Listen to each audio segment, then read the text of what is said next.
China has commenced. General Secretary Xi Jinping, his predecessor Hu Jintao and his predecessor Jiang Zemin following him. They're entering the venue. General Secretary Xi Jinping is due to give a keynote speech on the party's work over the past 5 years, as well as looking ahead to the future. He will address the country's foreign relations, the party's connection with the outside world, and the people of China. He will also give his vision about where China is headed, what is the government's policies.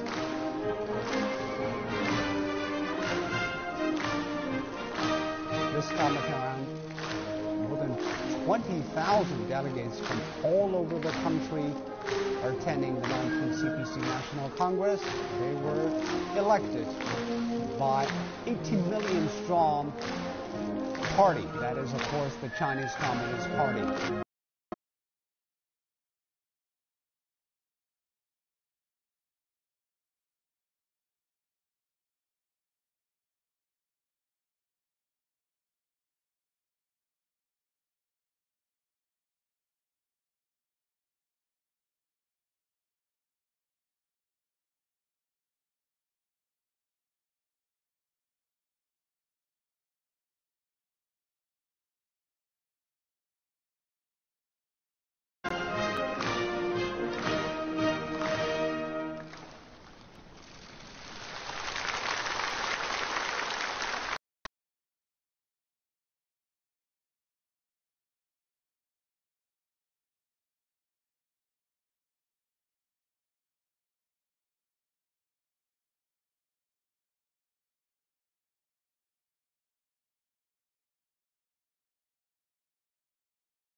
Please all stand up.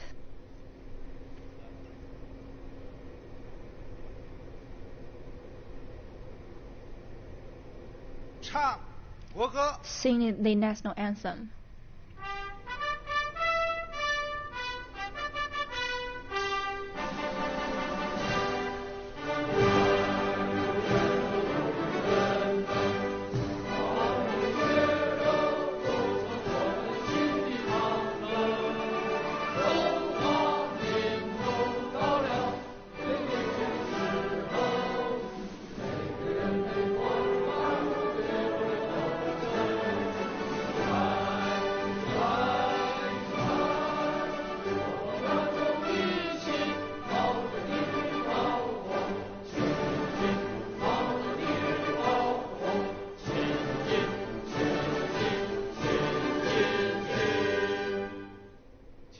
Please take your seats.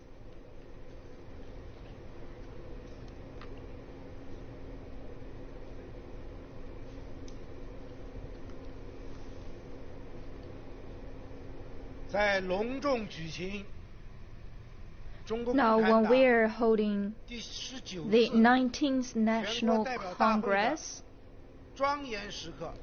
and at this solemn moment,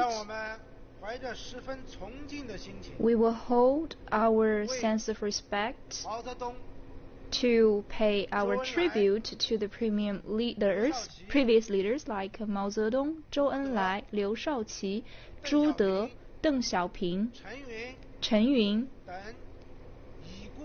and all the other former communist leaders and warriors. Now let's rise to pay our tribute to them.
This is the end. Please take your seats.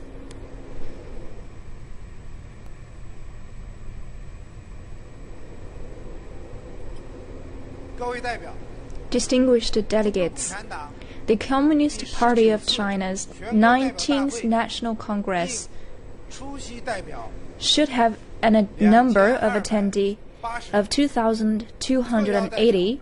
Special delegates stand at the number of 74. In total, we have 2,354 delegates to be present. And today, due to some other reasons, we have a leave of about 16 people. So actually we have 2,338 delegates present right now. And we also have some other members, aside from the Communist Party of China and the other circles of lives, being with us right now. Now let's applaud for their presence.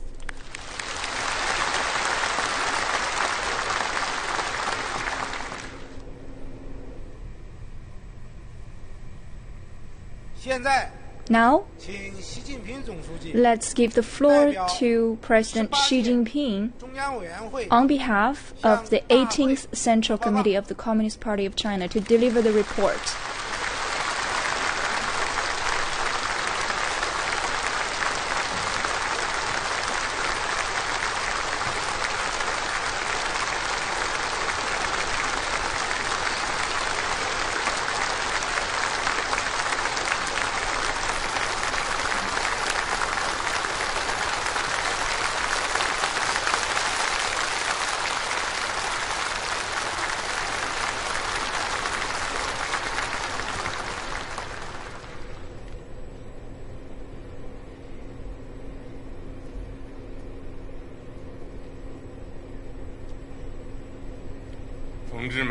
Comrades,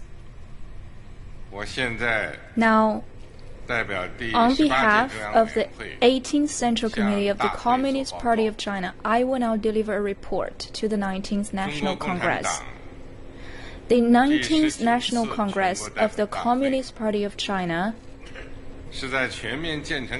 is a meeting of great importance taking place during the decisive stage in building a moderately prosperous society in all respects, and at a critical moment as socialism with Chinese characteristics has entered a new era. The theme of the Congress is remain true to our original aspiration and keep our mission firmly in mind. Hold high the banner of socialism with Chinese characteristics. Secure a decisive victory in building a moderately prosperous society in all respects. Strive for the great success of socialism with Chinese characteristics for a new era. And work tirelessly to realize the Chinese dream of national rejuvenation. Never forget why you started, and you can accomplish your mission. The original aspiration and mission of the Chinese Communists is to seek happiness for the Chinese people and rejuvenation for the Chinese nation. This founding aspiration and mission is what inspires Chinese Communists to advance. In our party, each and every one of us must always breathe the same breath as the people, share the same future, and stay truly connected to them. The aspirations of the people to live a better life must always be the focus of our efforts. We must keep on striving with endless energy toward the great goal of the national rejuvenation. 实现中华民族伟大复兴的宏伟目标，奋勇前进。当前 Right now, 国内外形势 both China and the world are in the midst of profound and complex changes. China is still in an important period of strategic opportunity for development. The prospects are bright, but the challenges are severe. 挑战十分严峻。 The challenges are severe. 中国共产党人的初心，正在发展。 The challenges are severe. 中国共产党人的初心，正在发展。 But the challenges are severe. 中全党同志 All comrades 登高望远 must aim high 居安思危 and look far, be alert to dangers even in times of calm, have the courage to reform and break new grounds, never become hardened to 团结 change 带领 or 全国各族 inactive. 人民 We will unite the Chinese people of all ethnic groups and lead them to a decisive victory in building a moderately prosperous society in all respects and to secure the success of socialism with Chinese characteristics.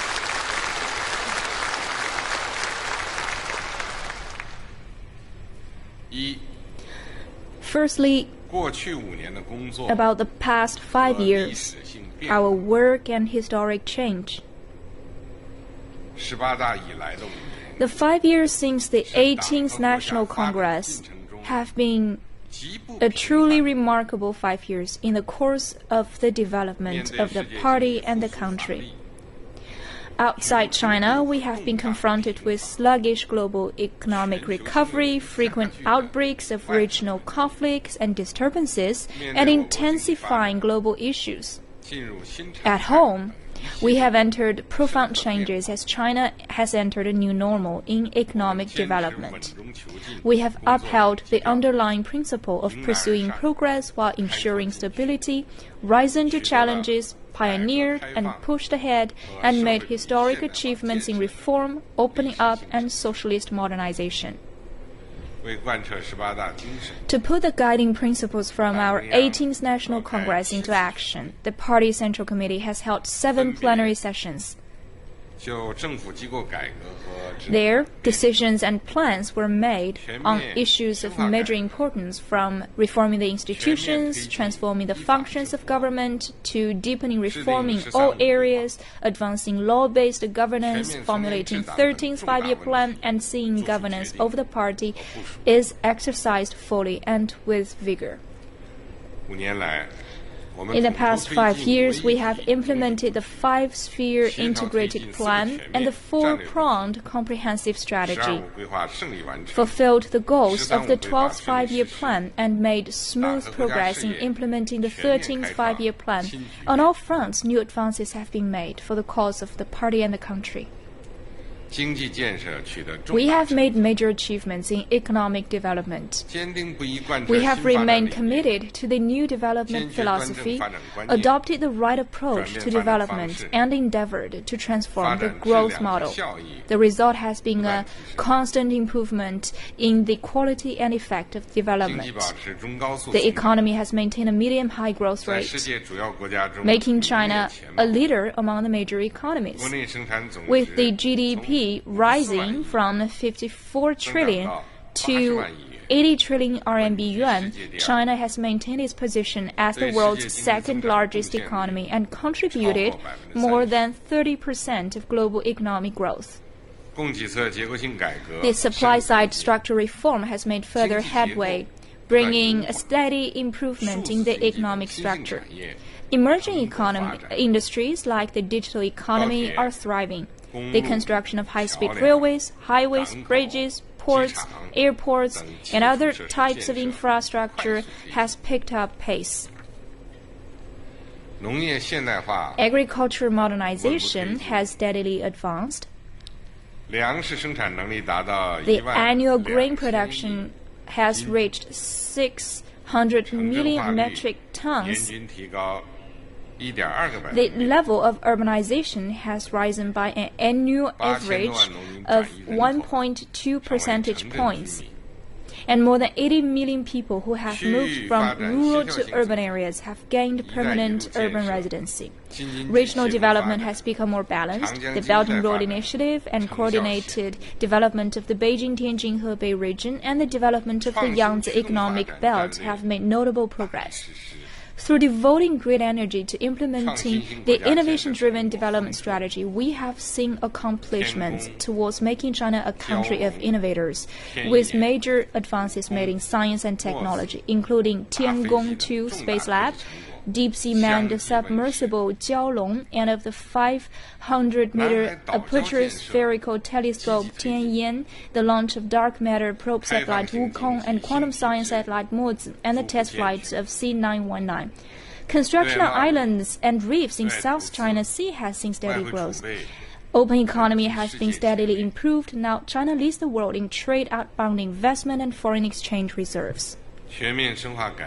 We have made major breakthroughs in deepening reform. We have taken comprehensive steps to deepen reform quickly but steadily, and worked with resolve to remove institutional barriers in all areas. We have taken moves across the board, achieved breakthroughs in many areas, and made deeper progress in reform. We have pursued reform in a more systematic, holistic, and coordinated way, increasing its coverage and depth. Thanks to the launch of over 1,500 reform measures, breakthroughs have been made in many key areas, and the general frameworks for reform and the rule of law. We have actively developed socialist democracy and advanced law-based governance. We have stepped up institution building across the board to make integrated advances in party leadership and the people running the country and law-based governance. We have improved the institutions and mechanisms by which the party exercises leadership in a continuous way. Steady progress has been made in enhancing socialist democracy, inter-party democracy has been expanded, and socialist consultative democracy is flourishing. The patriotic united front has been consolidated and developed, and new approaches have been adopted for work related to ethnic and religious affairs. Further progress has been made in ensuring our legislation is sound, law enforcement is strict, judicial justice is upheld, and the law is observed by everyone. Our efforts to build a country, government, and society based on the rule of law have been mutually reinforcing. The system of distinctively Chinese socialist rule of law has been steadily improved, and public awareness of the rule of law has risen markedly. Good progress has been made in piloting the reform of the national supervision system, and effective measures have been taken to reform the system of government administration and judicial system and develop systems to apply checks and oversight over the exercise of power. We have made significant advances on theoretical and cultural fronts. We have strengthened party leadership over ideological work and explored new ground in advancing party-related theories. The importance of Marxism as a guiding theory is even better appreciated. Socialism with Chinese characteristics and the China dream have been embraced by our people. Core socialist values and fine traditional Chinese culture are alive in the people's hearts. Initiatives to improve public etiquette and ethical standards have proved successful. Public cultural services have been improved. Art and literature are thriving, and cultural programs and industries are going strong. The development, administration, and functioning of Internet services have been enhanced. Fitness for all programs and competitive sports have seen extensive growth. Our country's underlying values hold greater appeal than ever before, and the wave of positive energy felt throughout the society is building. We, the Chinese people, have greater confidence in our culture. China's soft power and international influence of the Chinese culture have greatly been improved. There is greater unity in thinking both within the party and throughout society.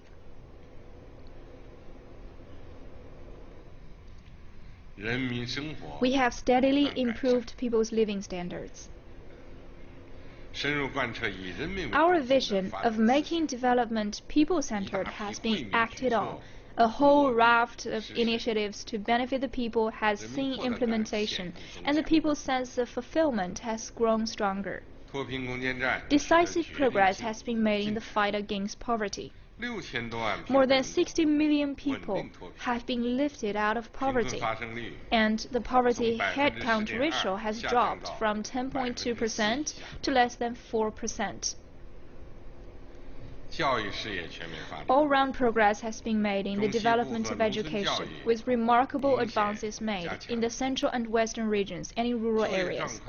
Employment has registered steady growth, with an average of over 13 million urban jobs created each year. Growth of urban and rural personal incomes has outpaced economic growth, and the middle income group has been expanding. A social security system covering both urban and rural residents has taken shape. Both public health and medical services have improved markedly. The solid progress has been made in building government-subsidized projects to ensure basic housing needs are met. Social governance systems have been improved, law and order has been maintained, and national security has been fully enhanced. We have made notable progress in building an ecological civilization. We have devoted serious energy to ecological conservation. As a result, the entire party and the whole country have become more purposeful and active in pursuing green economy. And there has been a clear shift away from the tendency to neglect ecological and environmental protection. Efforts to develop a system for building an ecological civilization have been accelerated, and the system of functional zoning has been improved. Progress has been made in piloting the national park system. Across-the-board efforts to conserve resources have seen encouraging progress, and the intensity of energy and resource consumption has been significantly reduced. Smooth progress has been made in major ecological conservation and restoration projects, and forest coverage has been increased. Ecological and environmental governance has been significantly strengthened, leading to marked improvements in the environment. Taking a driving seat in international cooperation to respond to climate change, China has become an important participant, contributor, and torchbearer in the global endeavor for ecological civilization. We have initiated a new stage in strengthening and revitalizing the armed forces. With a view to realizing the Chinese dream and the dream of building a powerful military, we have developed a strategy for the military under new circumstances and have made every effort to modernize national defense and the armed forces. We convened the Gutian military political work meeting to revive and pass on the proud traditions and fine conduct of our party and our armed forces, and have seen a strong improvement in the political integrity of the People's Armed Forces. Historic breakthroughs have been made in reforming national defense and the armed forces. We have established a new military structure with the Central Military Commission exercising leadership, the theater commands responsible for military operations, and the services focusing on developing capacities. This represents a revolutionary restructuring of the organization and the services of the People's Armed Forces. We have strengthened military training and war preparedness and undertaken major missions related to the protection of maritime rights, countering terrorism, maintaining stability, disaster rescue and relief, international peacekeeping, escort services in the Gulf of Aden, and humanitarian assistance. We have stepped up weapons and equipment development and made major progress in enhancing military preparedness. The People's Armed Forces have taken solid strides on the path of building a powerful military with Chinese characteristics.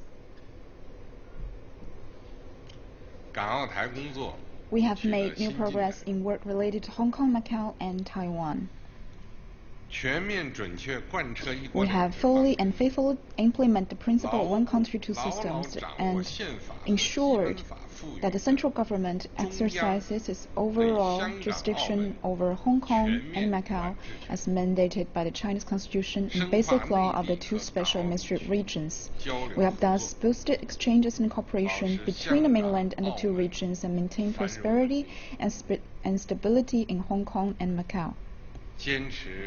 We have upheld the One China principle and the 1992 consensus promoted the peaceful development of cross-strait relations, strengthened cross-strait economic and cultural exchanges and cooperation, and held a historical meeting between the leaders of the two sides.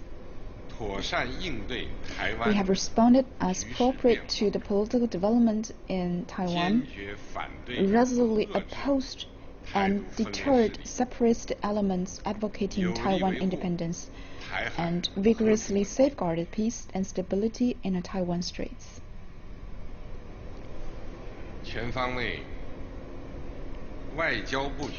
We have made further progress in China's diplomacy on all fronts.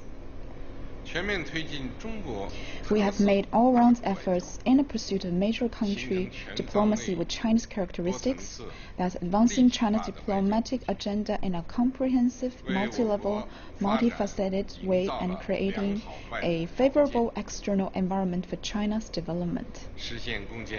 We have jointly pursued the Belt and Road Initiative, initiated the Asian Infrastructure Investment Bank, set up the Silk Road Fund, and hosted the first Belt and Road Forum for International Cooperation, the 22nd APEC Economic Leaders Meeting, the G20 2016 Summit in Hangzhou, the BRICS Summit in Xiamen, and the fourth summit of the Conference on Interactions and Confidence-Building Measures in Asia.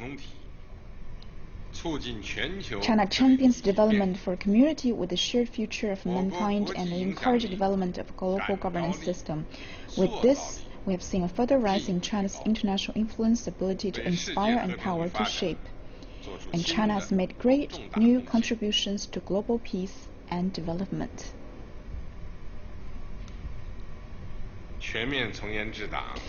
We have achieved remarkable outcomes, ensuring full and strict governance over the party. We have made sweeping efforts to strengthen party leadership and party building, and taken strong actions in transform lax and weak governance over the party.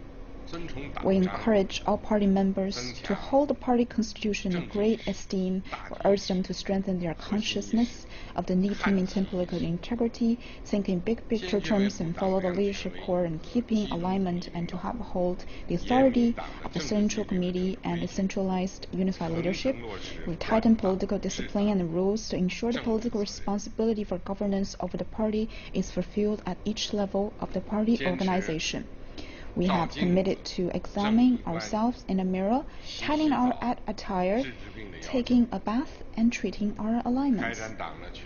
Launched activities to see members command and act on the party's mass line, and initiate a campaign for the observation of the 3 stricts and 3 earnests. We have regularized and institutionalized the requirement for all party members to have a solid understanding of the party constitution, party regulations, and related major policy addressed to meet party standards.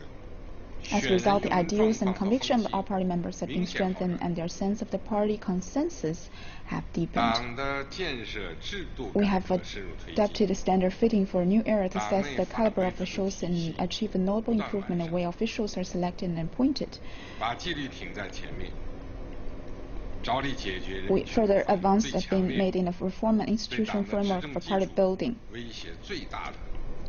We have given top priority to ensure compliance with the party discipline and tackle the prominent problems that promote the strong public reaction that threaten to erode the very foundation of the party governance.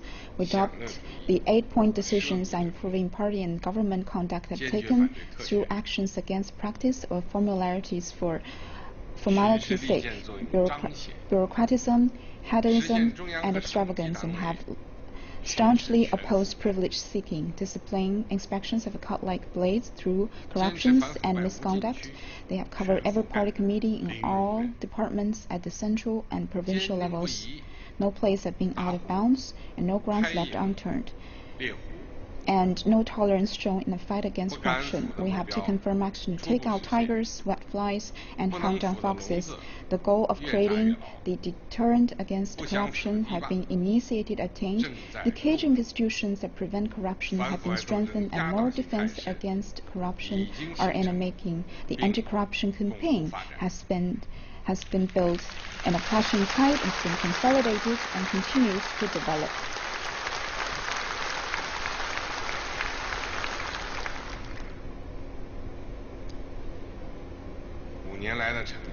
The achievement of the past 5 years have touched every area and broken new grounds. The changes in China over the past 5 years have been profound and fundamental. For 5 years, our party has demonstrated tremendous political courage and powerful sense of mission as it has developed new ideas, new thinking, and new strategies, adopted a raft of major principles and policies, launched a host of major initiatives, and pushed ahead with many major tasks. We have solved many tough problems that were long on the agenda but never resolved, and accomplished many things that were wanted but never got done. With this, we have promoted historical shifts in the cause of the party and the country. These historical changes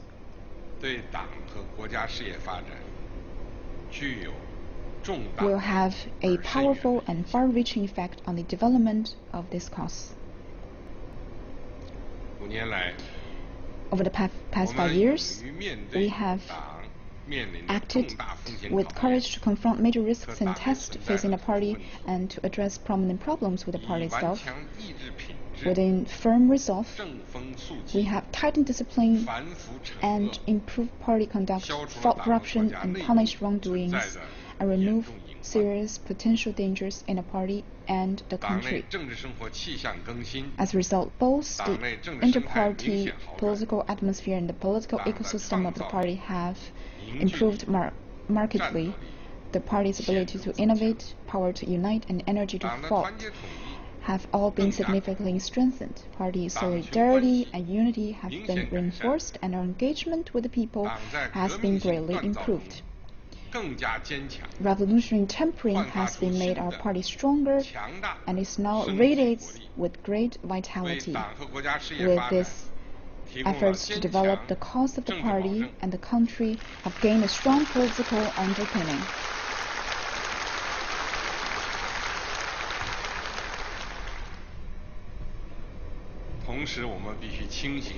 But we must be very clear. There are still many inadequacies in our work and many difficulties and challenges to face. The main ones are as follows. Some acute problems caused by unbalanced and inadequate development await solutions, and the quality and effect of development are not what they should be. China's ability to innovate needs to be stronger. The real economy awaits improvement, and we have a long way to go in protecting the environment.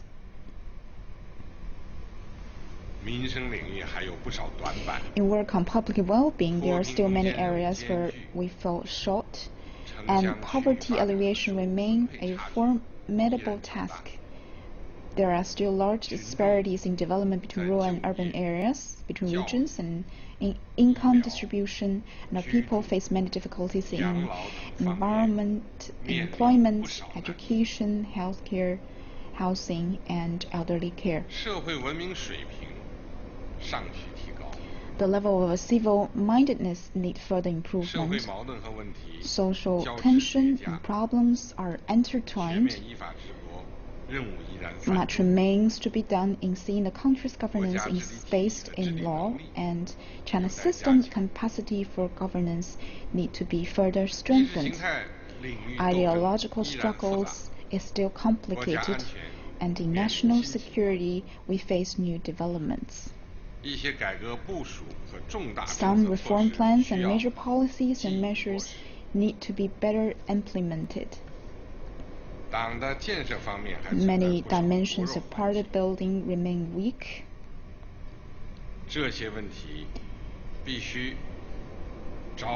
These are all problems that demand our full attention to resolve.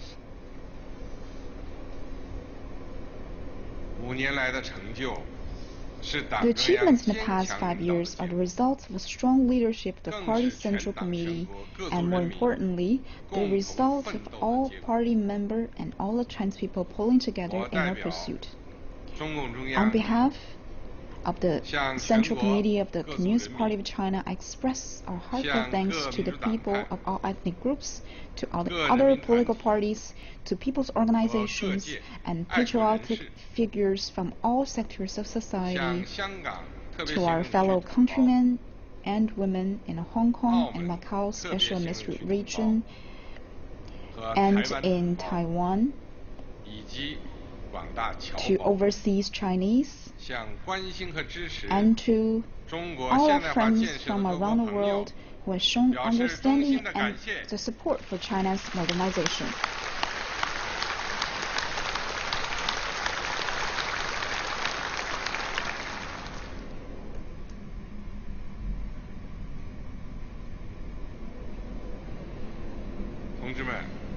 Comrades, in the early days of reform and opening up, the party made a clarion call for us to take a path of our own and build socialism with Chinese characteristics. Since that time, the party has united to lead all the Chinese people in tireless struggle, propelling China into a leading position in terms of economic and technological strength, defense capacities, and composite national strength. China's international standing has risen as never before. Our party, our country, our people, our forces, and our nation have changed in ways without precedent. The Chinese nations, with an entirely new posture, now stands tall and firm in the East.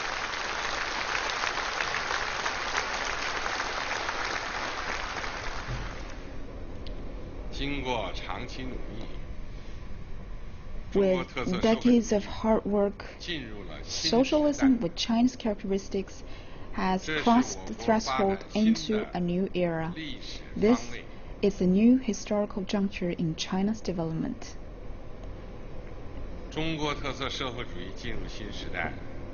This is what socialists with Chinese characteristics entering a new era mean. The Chinese nation, which since modern times began, has endured so much for so long, has achieved tremendous transformation, has stood up, grown rich, and become strong. And it now embraces the brilliant prospect of rejuvenation.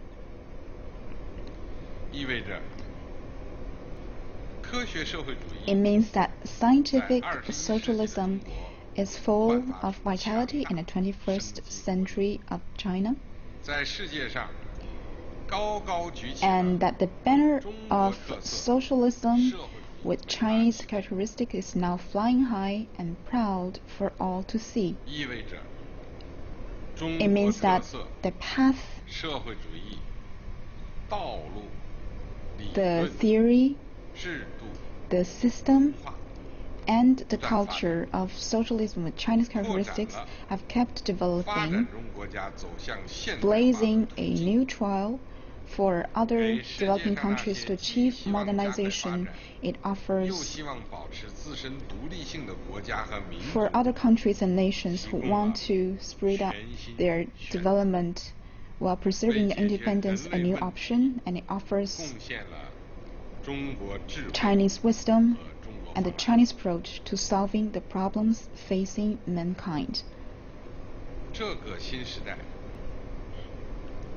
This new era will be an era of building on past successes to further advance our cause, and of continuing in a new historical context to strive for the success of socialism with Chinese characteristics. It will be an era of securing a decisive victory in building a moderately prosperous society in all respects, and for moving on to all our efforts to build a green, modern, socialist country. It will be an era for the Chinese people of all ethnic groups to work together and work hard to create a better life for themselves and ultimately achieve common prosperity for everyone. It will be an era for all of us, the sons and daughters of the Chinese nation, to strive with one heart to realize the Chinese dream of national rejuvenation. It will be an era that sees China moving closer to center stage and making greater contributions to mankind.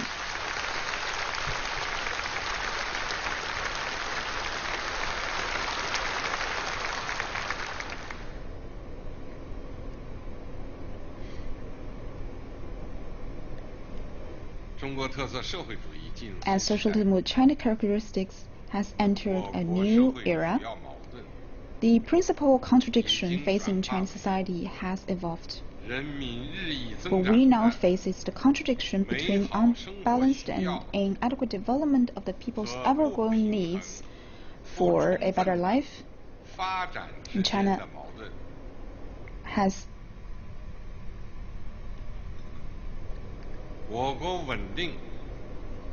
has seen the basic needs of over 1 billion people met, have basically made it possible for people to live decent lives, and will soon bring the building of a moderately prosperous society to a successful completion. The needs to be met for the people to live a better life are increasingly broad.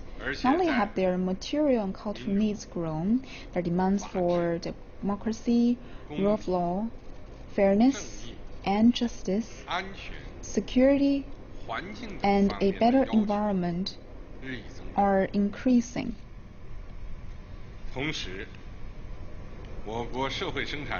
Well, China's overall productive forces have significantly improved, and in many areas our production capacity leads the world. Our problem is that our development is unbalanced and inadequate. This has become the main constraining factor in meeting the people's increasing need for a better life. We must recognize that the evolution of the principal contradiction facing Chinese society represents a historic change that affects the whole landscape, that creates many new demands for the work of the party and the country. Building a continued efforts to sustain development, we must devote great energy to addressing development imbalances and inadequacies, and push hard to improve the quality and effect of development. With this, we will better place to meet the ever-growing economic, political, cultural, social, and ecological needs of our people, and to promote well-rounded human development and all-round social progress.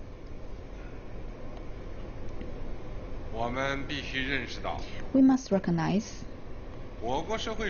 that the evolution of the principal contradiction facing Chinese society does not change our assessment of the present stage of socialism in China. The basic dimension of the Chinese context, our country is still and will long remain in the primary stage of socialism has not changed. China's international status as the world's largest developing country has not changed. The whole party must be completely clear about this fundamental dimension of our national context and must base our work on this most important reality, that is the primary stage of socialism. We must remain fully committed to the party's basic line as the source that keeps the party and the country going and that bring happiness to the people. We must lead and unite the Chinese people of all ethnic groups in fulfilling the central task of economic development. We must uphold the four cardinal principles, continue to reform and opening up, be self-reliant, hardworking and enterprising, and strive to build China into a great modern socialist country that is prosperous, strong, democratic, culturally advanced, harmonious, and beautiful. Comrades, Chinese socialism's entrance into a new era is in the history of the development of the People's Republic of China and the history of the development of the Chinese nation of tremendous importance. In the history of the development of international socialism and the history of the development of human society, it is of tremendous importance as well.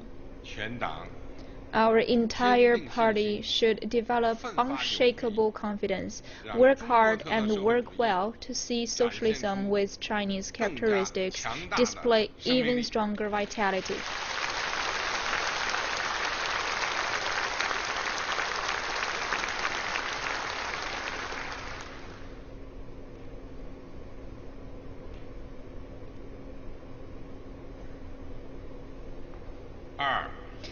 Secondly, the new era, the historic mission of the Communist Party of China.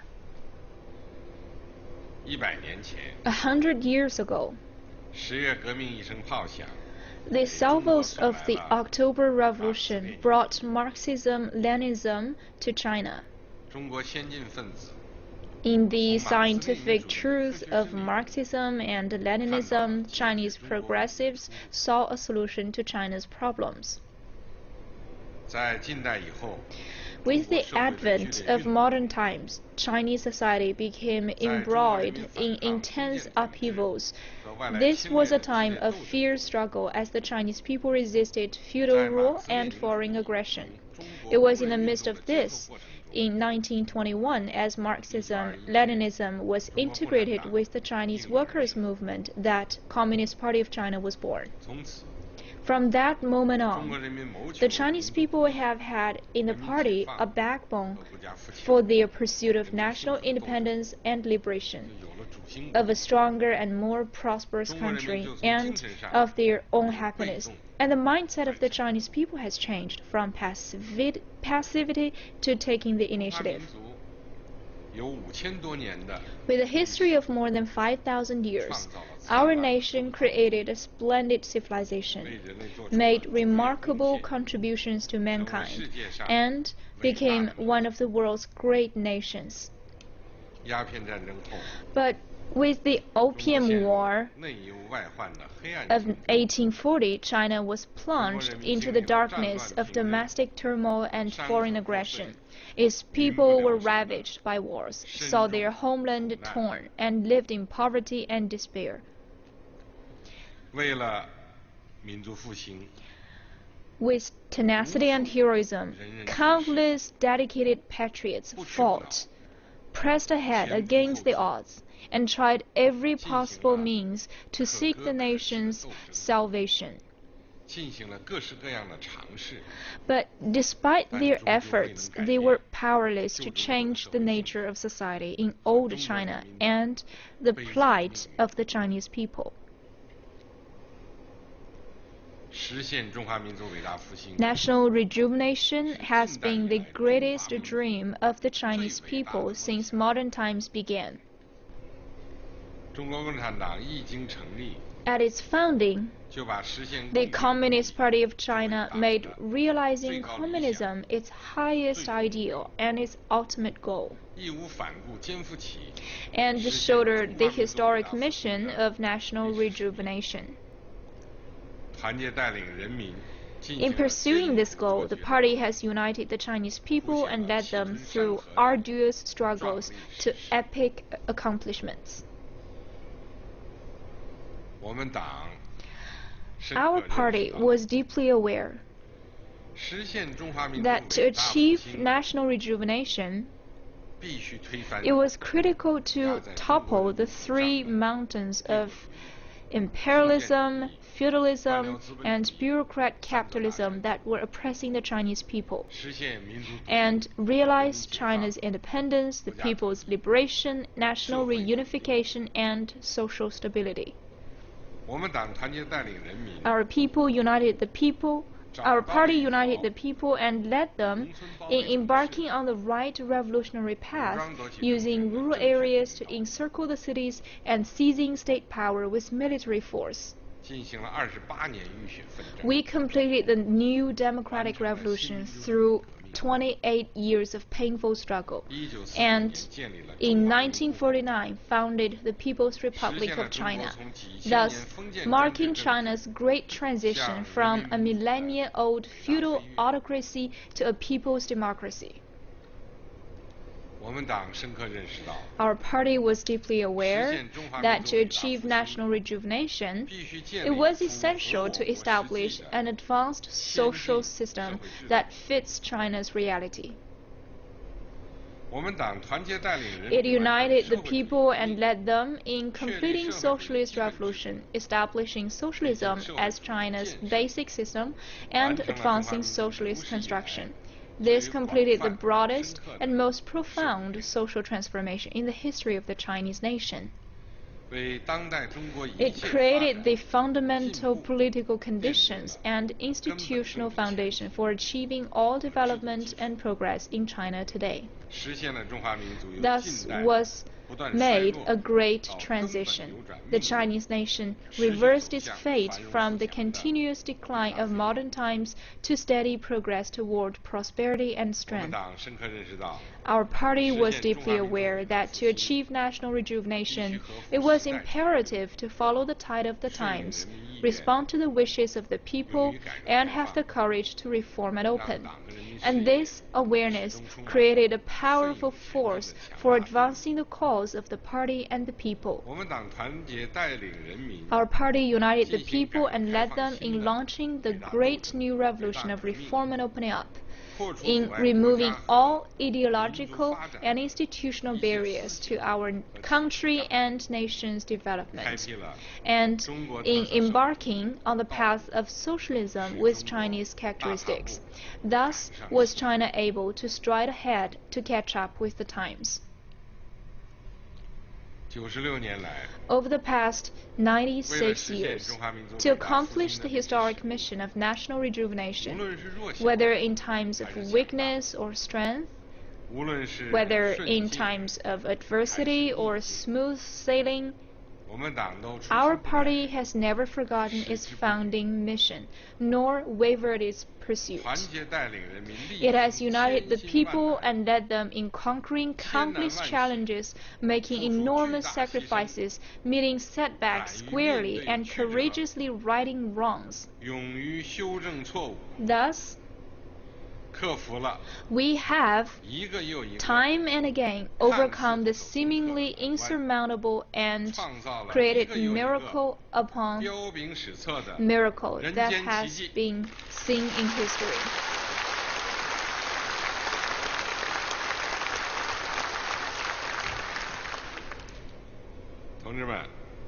Comrades, today we are closer, more confident, and more capable than ever before of making the goal of national rejuvenation a reality.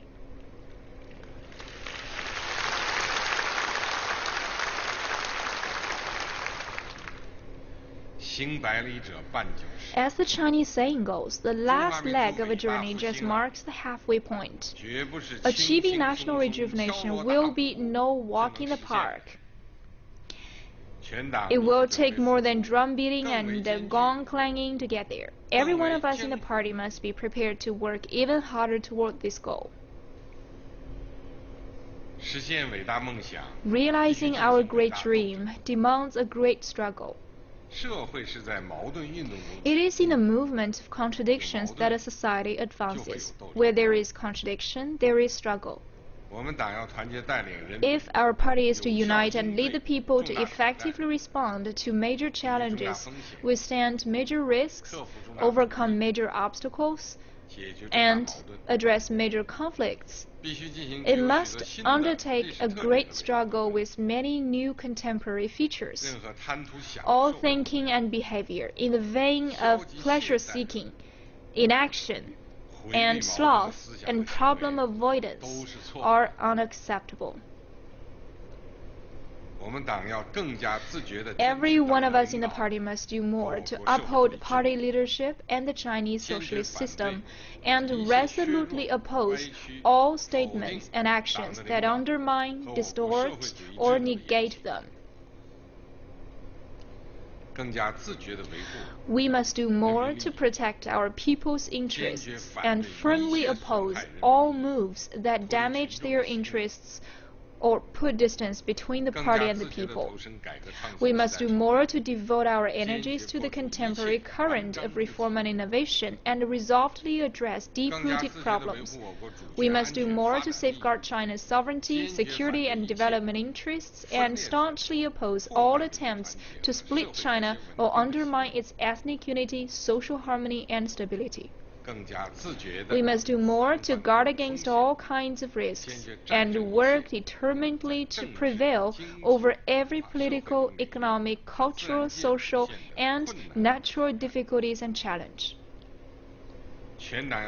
Every party member must firmly appreciate the long-term, complex, and onerous nature of this great struggle.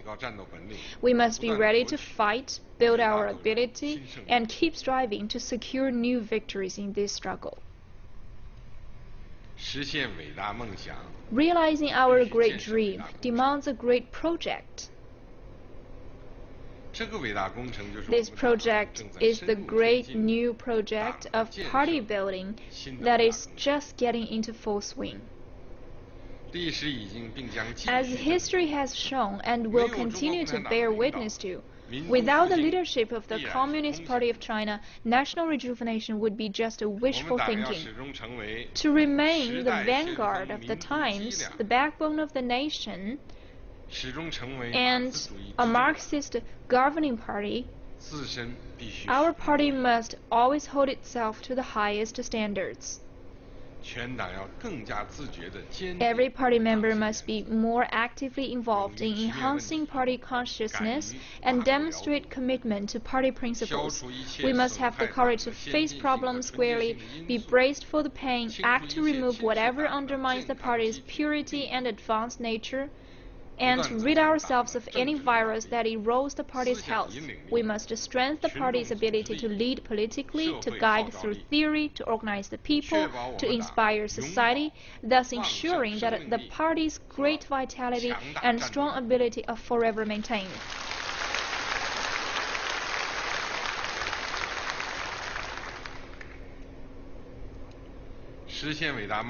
Realizing our great dream demands a great cause. Socialism with Chinese characteristics has been the focus of all of the party's theories and practice since reform and opening up began. It is the fundamental achievement of our party and our people made through countless hardships at enormous cost. The path of socialism with Chinese characteristics is the only path to socialist modernization and a better life for the people. The theory of socialism with Chinese characteristics is the right theory to guide the party and the people to realize national rejuvenation. The system of socialism with Chinese characteristics provides the fundamental institutional guarantee for progress and development in contemporary China. The culture of socialism with Chinese characteristics is a powerful source of strength that inspires all members of the party and the people of all ethnic groups in China. Our whole party must strengthen our confidence in the path, theory, system, and culture of socialism with Chinese characteristics. We must neither retrace our steps to rigidity and isolation of the past, nor take the wrong turn by changing our nature and abandoning our system. We must maintain our political orientation, do the good solid work that sees our country thrive, and continue to uphold socialism with Chinese characteristics. The great struggle, project, cause, and dream are closely connected, flow seamlessly into each other, and are mutually reinforcing. Among them, the great new project of party building plays the decisive role. All work to advance this project must go hand in hand with that geared toward the struggle, the cause, and the dream. We must see that as history progresses and the world undergoes profound changes, the party remains always ahead of the times. That as history progresses and we respond to risks and tests at home and abroad, the party remains always the backbone of the nation. And that as history progresses and we continue to uphold and develop socialism with Chinese characteristics, the party remains always a powerful leadership core. Comrades, our mission is a call to action. Our mission steers the course to the future. We must live up to the trust the people have placed in us and prove ourselves worthy of history's choice. In the great endeavors of building socialism with Chinese characteristics in the new era, let us get behind the strong leadership of the party and engage in a tenacious struggle.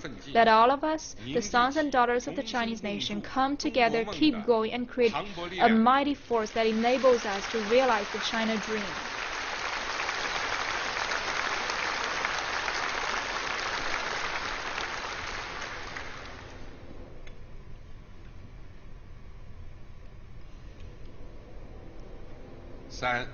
Thirdly, the thought of socialism with Chinese characteristics for a new era and the basic policy. Since our 18th National Congress, changes both in and outside China and the progress made in all areas of China's endeavors have presented us with a profound question, the question of an era. Our answer must be a systematic combination of theory and practice, and must address what kind of socialism with Chinese characteristics the new era requires us to uphold and develop, and how we should go about doing it. This involves fundamental issues like the overarching objectives, tasks, plan, and strategy for upholding and developing socialism with Chinese characteristics, like the direction, model, driving force of development, strategic steps, external conditions, and political guarantees, and so on.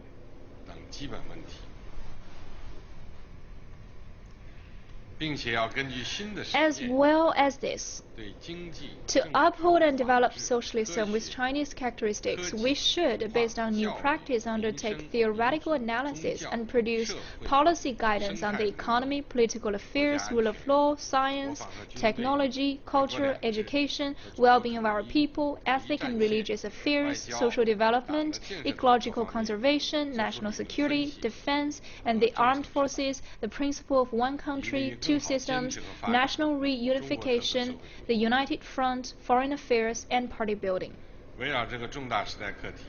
In answering this question, our party has been guided by Marxism, Leninism, Mao Zedong thought, Deng Xiaoping theory, the theory of three represents, and the scientific outlook on development. It has continued to free our minds, seek truth from facts, move with the times, and apply a realistic and pragmatic approach. In answering this question, our party has continued to uphold dialectical and historical materialism, has considered carefully the new conditions of the era and new requirements of practice, has adopted an entirely new perspective to deepen understanding of laws that underlie governance by the Communist Party, the development of socialism, and evolution of human society. It has worked hard to undertake theoretical explorations and has achieved major theoretical innovations, ultimately giving shape to thought on socialism with Chinese characteristics for a new era. The thought on socialism with Chinese characteristics for a new era makes certain things clear. It makes clear that the overarching goal of upholding socialism with Chinese characteristics is to realize socialist modernization and national rejuvenation. And on the basis of finishing the building of moderately prosperous society in all respects, a two-step approach should be taken to build China into a great modern socialist country that is prosperous, strong, democratic, culturally advanced, harmonious, and beautiful by the middle of the century.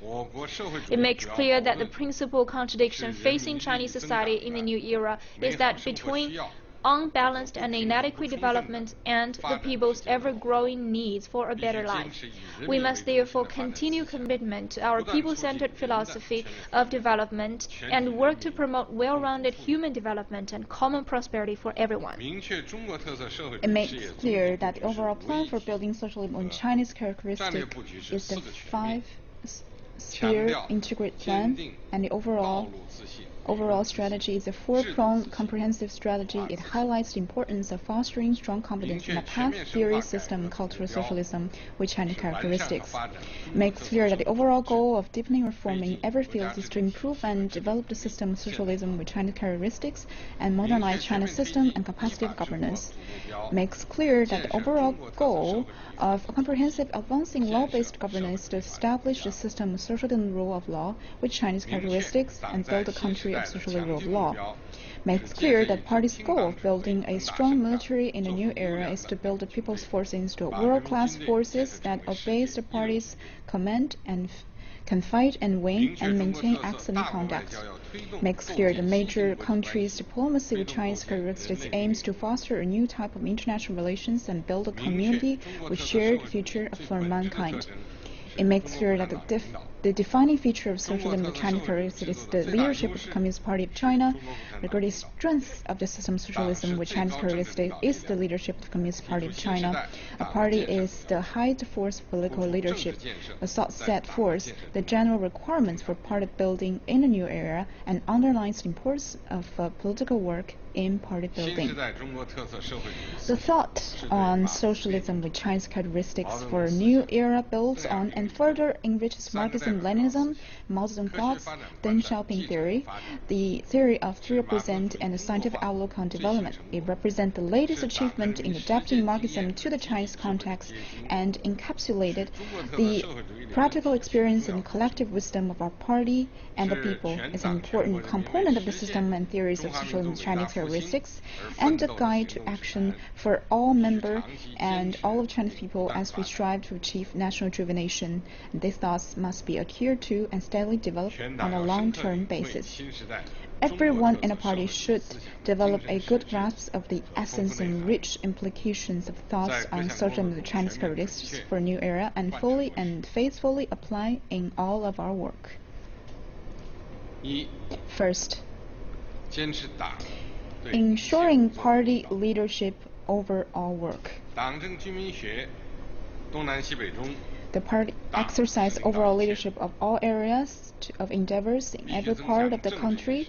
We must strengthen our consciousness of the need to maintain political integrity, think in big picture terms, follow leadership core, and keep in alignment. We must work harder to uphold the authority and centralized, unified leadership of the Central Committee and closely follow the Central Committee in terms of our thinking, political orientation, and actions. We must improve the institutions and mechanism for upholding party leadership, remain committed to the underlying principle of the pursuing progress with ensuring stability and ensuring coordinated implementation of the five-sphere integrated plan and the four-pronged comprehensive strategy. We must strengthen the party's ability and resolve to chart our courses, craft overall plans, design policy, and promote reforms. And we must ensure the party always provides overall leadership and coordinates the effort of all involved.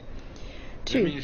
Commit to a people-centered approach. The people are the creators of history and they are the fundamental force that determines our party and country's future.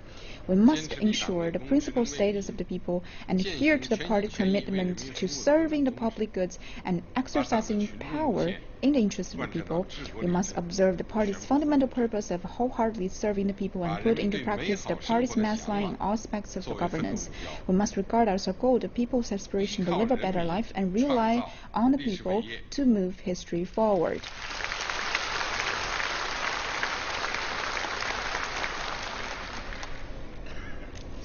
3.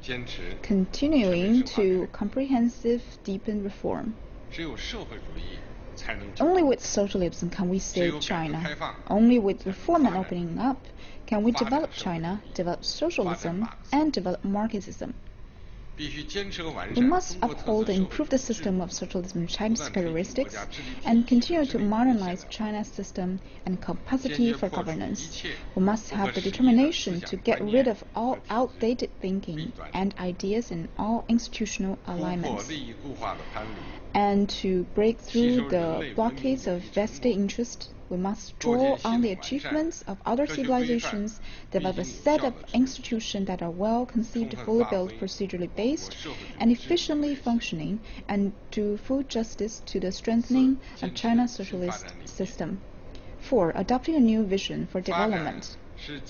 Development is the underpinning and key for solving all country problems. Our development must be sound development. We must pursue with firmness the purpose, the vision of an innovative, coordinated, green, and open development that is for everyone.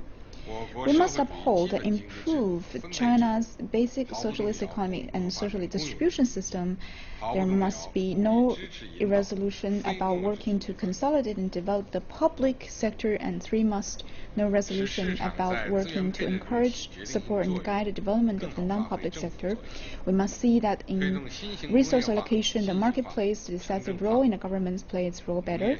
We must see that new industrialization, IT application, urbanization, and agricultural modernization go hand in hand. We must actively participate in and promote economic globalization, develop an open economy and higher standards, and continue to increase China's economic power and compass its strength.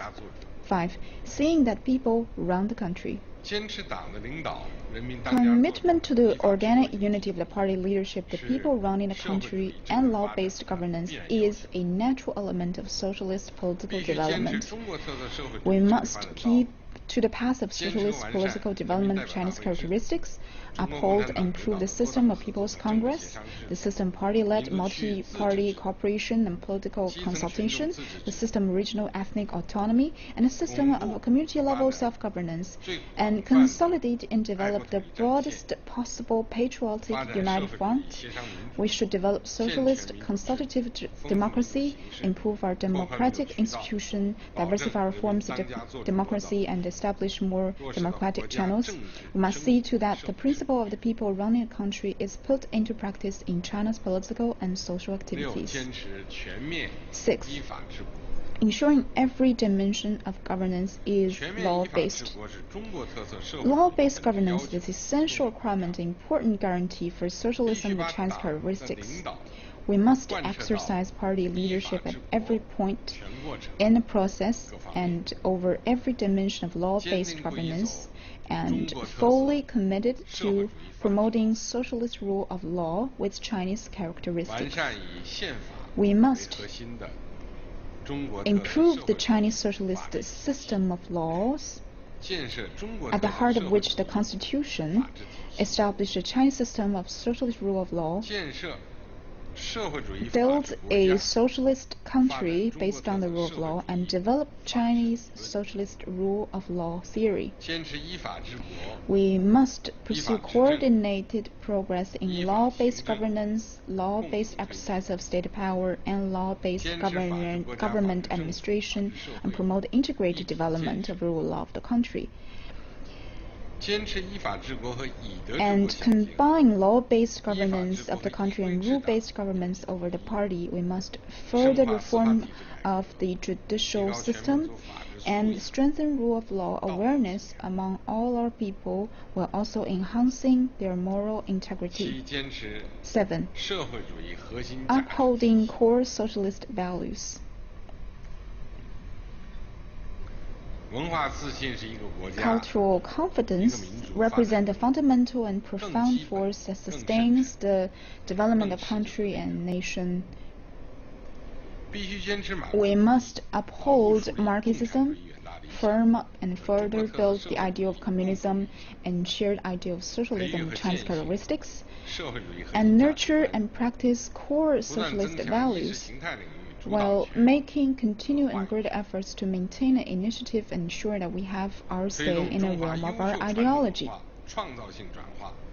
We must promote the creative evolution and development of fine traditional Chinese culture, see our revolutionary culture remain alive and strong, and develop our advanced socialist culture. We should cherish our cultural roots, draw on other culture, and be forward-looking. We should do more to foster Chinese spirit, Chinese values, and Chinese strength, to provide a source of cultural and moral guidance for our people. 8. Ensuring and improving living standards through development. The well-being of the people is the fundamental goal of development. We must do more to improve the lives and address the concerns of the people, and use development to strengthen areas of weaknesses and promote social fairness and justice. We should make steady progress in ensuring people's access to child care, education, employment, medical services, elderly care, housing, and social assistance. We will intensify poverty alleviation, see that all people have greater sense of fulfillment as to contribute to and gain from development, and continue to promote well-rounded human development and common prosperity for everyone. We will continue the Peaceful China Initiative, strengthen and develop new forms of social governance, and ensure social harmony and stability. We must work hard to see our country ensuring peace and stability. Our people live and work in contentment.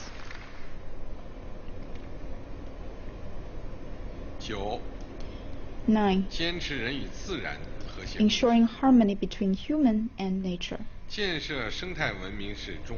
Building an ecological civilization is vital to sustain the Chinese nation's development. We must realize that lucid water and lush mountains are invaluable assets, and act on its understanding, implement our fundamental national policy of conserving resources and protecting the environment, and cherish the environment as we cherish our own lives.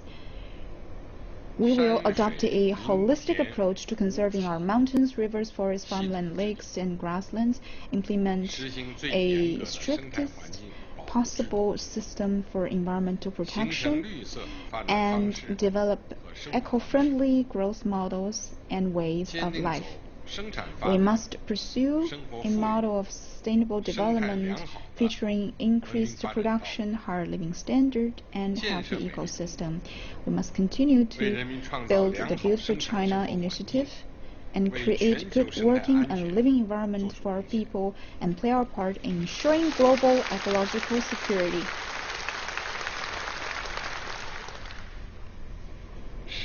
10. Pursuing a holistic approach to national security.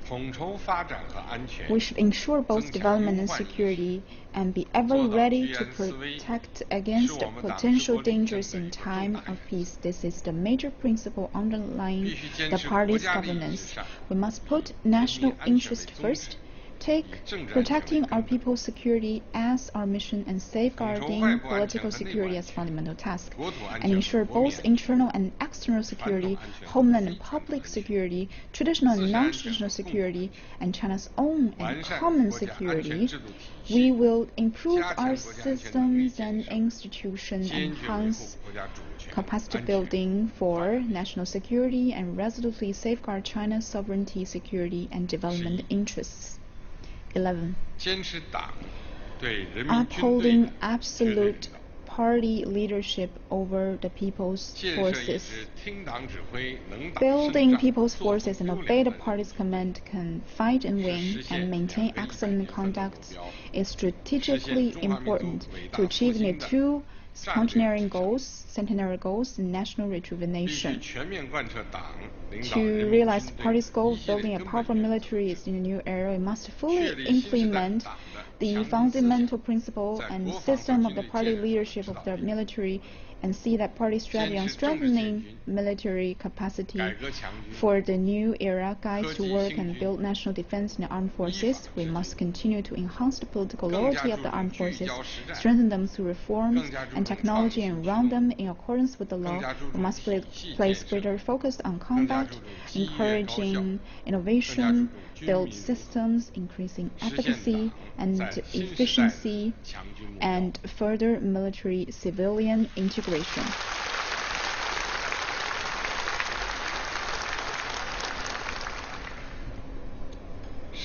12.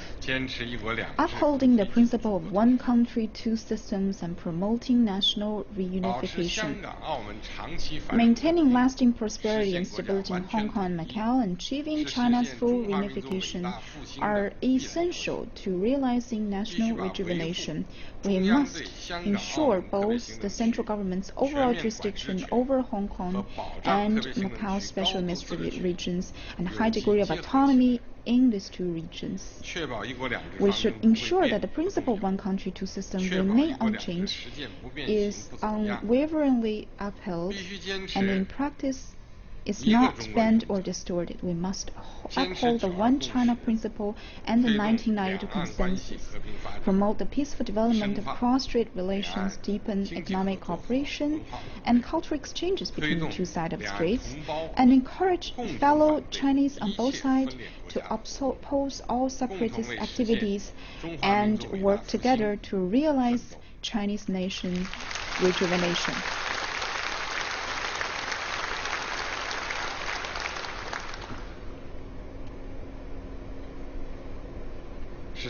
13th. Promoting the building of a community with a shared future for mankind.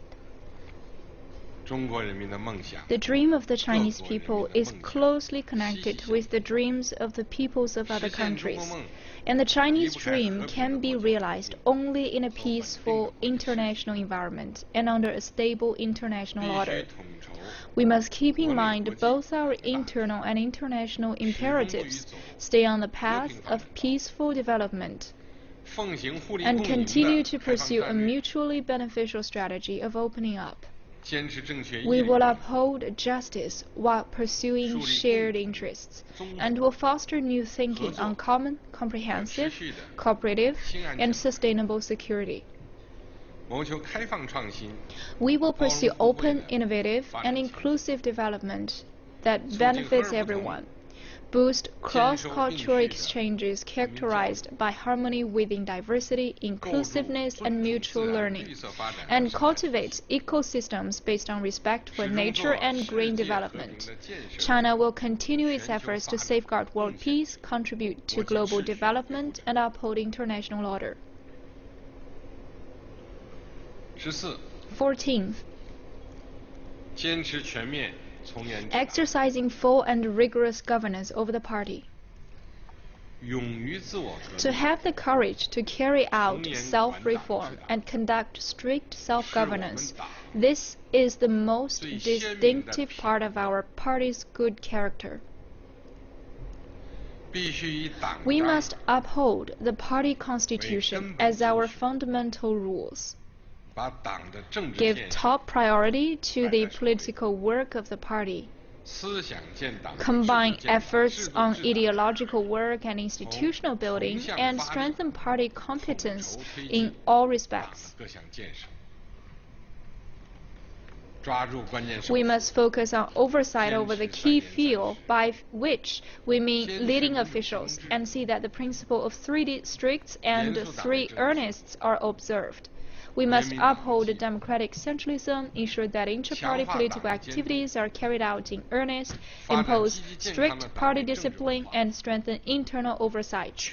We must develop a positive and healthy political culture in the party and improve the party's political ecosystem, resolutely correct misconduct in all its forms, and show zero tolerance for corruption. We will continue to strengthen the party's ability to purify, improve, and reform itself, and forever maintain its close ties with the people.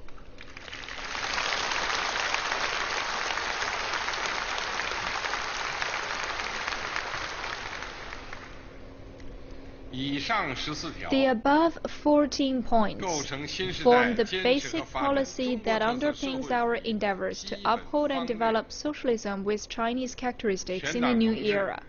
All our members must fully implement the party's basic theory, party line, and policy, so as to better steer the development of the party and people's cause. Just as there are no bounds to practice, there is no end to theoretical exploration. The world is changing with every second, every moment. And China, too, is changing with every second and every moment. We must ensure our theory evolves with the times. Deepen our appreciation of objective laws and advance our theoretical, practical, institutional, cultural, and other explorations and innovations. Comrades, the era is the mother of thought. Practice is the fount of theory. If we respond to the call of our times and have the courage to uphold truth and correct errors, the Marxism of 21st century China will, without a doubt, emanate more mighty, more compelling power of truth.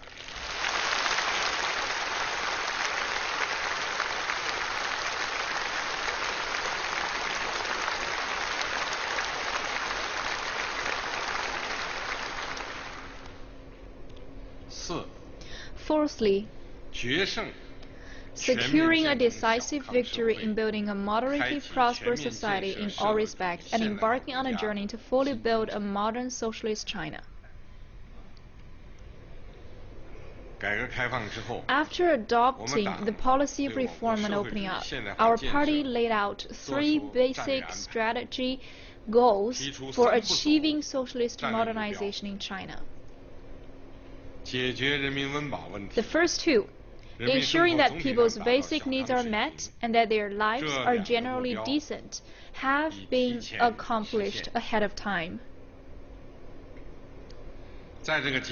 Building on this, our party then developed the vision that by the time we, the party, celebrate our centenary, we will have developed our society into a moderately prosperous one with a stronger economy, greater democracy, more advanced science and education, thriving culture, greater social harmony, and a better quality of life of our people. After this, with another 30 years of work, and by the time we celebrate the centenary of the People's Republic of China, we will have basically achieved modernization and turned China into a modern socialist country.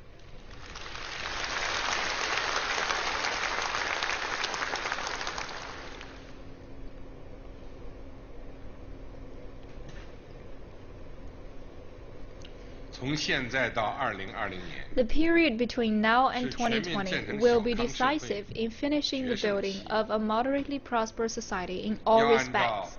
We must follow the requirements on building this society set out at our 16th, 17th, and 18th National Congresses, act in response to the evolution of the principal contradiction in Chinese society, and promote coordinated economic, political, cultural, social and ecological advancement.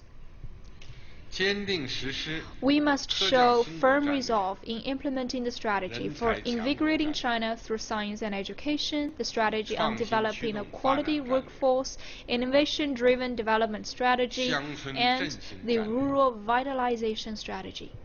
The coordinated regional development strategy, the sustainable development strategy, and the military-civilian integration strategy. We must focus on priorities, address inadequacies, and shore up points of weakness. In this regard, I want to stress that we must take tough steps to forestall and defuse major risks, carry out targeted poverty alleviation, and prevent and control pollution, so that the moderately prosperous society we build earns the people's approval and can stand the test of time.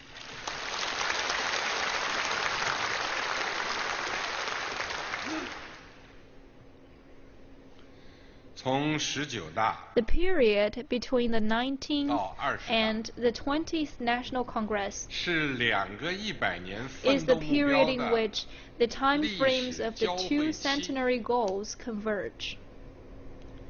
In this period, not only must we finish building a moderately prosperous society in all respects and achieve the first centenary goal, we must also build on this achievement to embark on a new journey toward the second centenary goal of fully building a modern socialist country.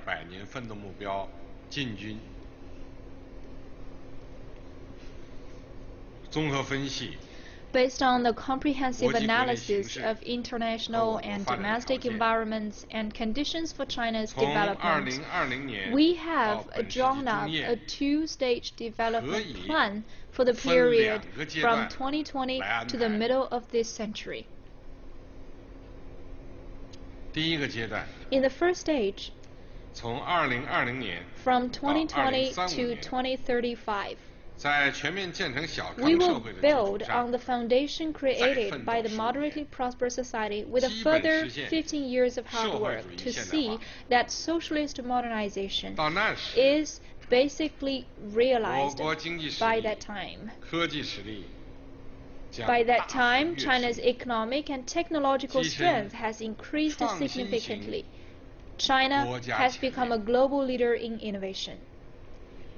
The rights of the people to participate and to develop as equals are adequately protected. The rule of law for the country, the government, the society is basically in place. Institutions in all fields are further improved. The modernization of China's system and capacity for governance is basically achieved. Social etiquette and civility are significantly enhanced. China's cultural soft power has grown much stronger. Chinese culture has greater appeal. People are leading more comfortable lives. And the size of the middle-income group has grown considerably.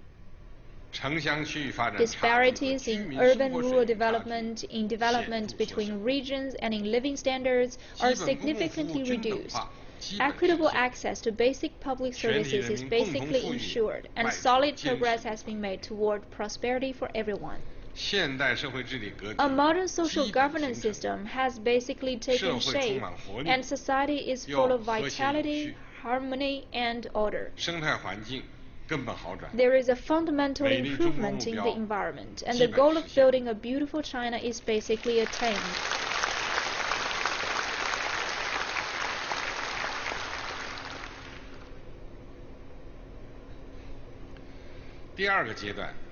In the second stage, from 2035 to the middle of the 21st century, We will, building on having basically achieved modernization, work hard for a further 15 years and develop China into a great modern socialist country that is prosperous, strong, democratic, culturally advanced, harmonious, and beautiful.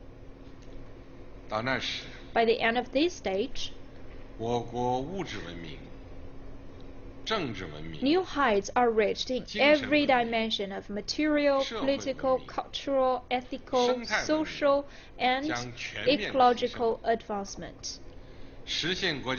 Modernization of China's system and capacity for governance is achieved. China has become a global leader in terms of composite national strength and international influence. Common prosperity for everyone is basically achieved. The Chinese people enjoy happier, safer, and healthier lives. The Chinese nation will become a proud and active member of the community of nations by that time.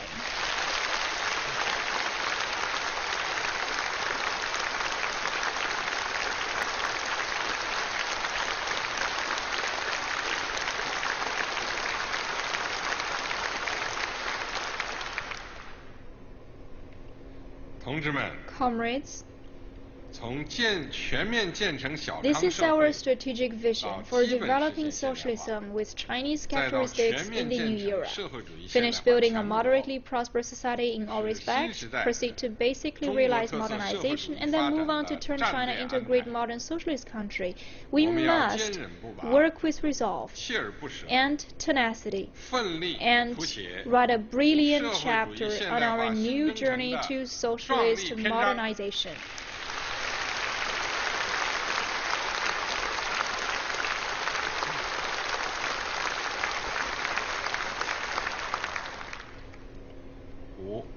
Fifthly, applying a new vision of development and developing a modernized economy. To deliver on the two centenary goals, realize the Chinese dream of national rejuvenation, and steadily improve our people's lives, we must continue to pursue development as the party's top priority in governance. We must unleash and develop productive forces, continue reforms to develop socialist market economy, and promote sustained and sound economic growth. China's economy has been transitioning from a phase of rapid growth to a stage of high-quality development. This is a pivotal stage for transforming our growth model, improving our economic structure, and fostering new drivers of growth. It is imperative that we develop a modernized economy. This is both an urgent requirement for getting us smoothly through this critical transition and a strategic goal for China's development. We must put quality first and give priority to performance. We should pursue supply-side structure reform as the main task and work hard for better quality, higher efficiency, more robust drivers of economic growth through reform. We need to raise total factor productivity and accelerate the building of an industrial system that promotes coordinated development of the real economy with technological innovation, modern finance, and human resource.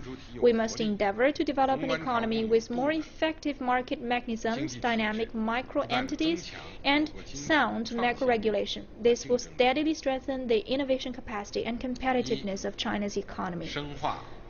First, further supply-side structure reform. In developing a modernized economy, we must focus on the real economy. We must give priority to improving the quality of the supply system and enhance our economy's strength in terms of quality. We will work faster to build China into a manufacturer of quality and develop advanced manufacturing, promote further integration of the internet, big data, artificial intelligence with the real economy. and foster new growth areas and drivers of growth in medium high-end consumption, innovation-driven development, green and low-carbon economy, sharing economy, modern supply chains, and human capital services. We will support traditional industries in upgrading themselves and accelerate the development of modern service industries to elevate them to international standards. We will move Chinese industries up to the medium-high end of the global value chain and foster a number of world-class advanced manufacturing clusters. We will strengthen infrastructure networks for water conservancy, railways, highways, waterways, aviation, pipelines, power grids, information, and logistics.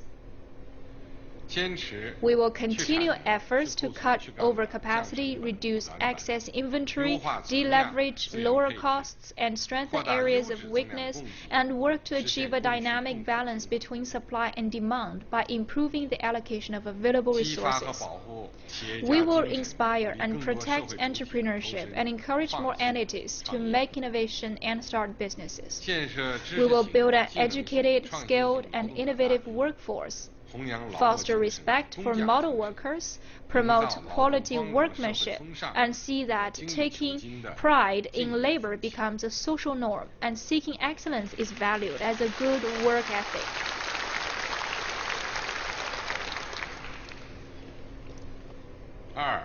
Second, making China a country of innovators. Innovation is the primary force driving development. It is the strategic underpinning for building a modernized economy. We should aim to reach frontier areas of science and technology, strengthen basic research, and make major breakthroughs in pioneering basic research and path-breaking and original innovations. We will strengthen basic research in applied sciences, launch major national science and technology projects, and prioritize innovation in key generic technologies, cutting-edge frontier technologies, modern engineering technologies, and disruptive technologies. These efforts will provide powerful support for building China's strength in science and technology, product quality, aerospace, cyberspace, and transportation, and for building a digital China and a smart society. We will improve our national innovation system and boost our strategic, scientific, and technological strength. We will further reform of the management system for science and technology and develop a market-oriented system for technological innovation in which enterprises are the main players and synergy is created through the joint effort of enterprises, universities, and research institutes. We support innovation by small and medium-sized enterprises and encourage application advances in science and technology. We foster a culture of innovation and strengthen creation, protection, and application of intellectual property. We cultivate a large number of world-class scientific and technologies in strategic important fields, scientific and technological leaders, and young scientists and engineers, as well as high-performing innovation teams. Third, pursuing a rural vitalization strategy. Issues relating to agricultural rural areas and rural people are fundamental to China as they directly concern our country's stability and our people's well-being. Addressing these issues should have a central place on the work agenda of the party, and we must prioritize the development of agriculture in rural areas. To build rural areas with thriving businesses, pleasant living environment, social adequacy and civility, effective governance and prosperity, we need to put in place sound system, mechanism, and policies for promoting integrated urban-rural development and speed up the modernization of agriculture and rural areas. We will consolidate and improve the basic rural operating system, advance reforms of the rural land system, improve the system for separating the ownership rights, contract rights, and management rights for contracted rural lands. Rural land contracting practice will remain stable and unchanged on a long-term basis, and the current round of contract will be extended for another 30 years upon expiration. will press ahead with reforms of the rural collective property rights system, safeguard the property rights and interests of rural people, and strengthen the collective economy. We must ensure China's food security so that we always have control of our own food supply. We will establish an industrial production and business operation system for modern agriculture and improve the system for supporting and protecting agriculture. We develop a properly scaled agricultural operation of various forms, cultivate new types of agribusiness, improve specialized agricultural services, encourage small household farmers to become involved in modern agriculture. We promote integrated development of the primary, secondary, and tertiary industry in rural areas, support and encourage employment and business startups there, and open up more channels to increase rural incomes. We will strengthen the basic services in rural communities and improve the governance model in rural areas based on a combination of self-governance, rule of law, and rural virtue. We will train professional rural service personnel who have great knowledge of agriculture, love our rural areas, and care about rural people.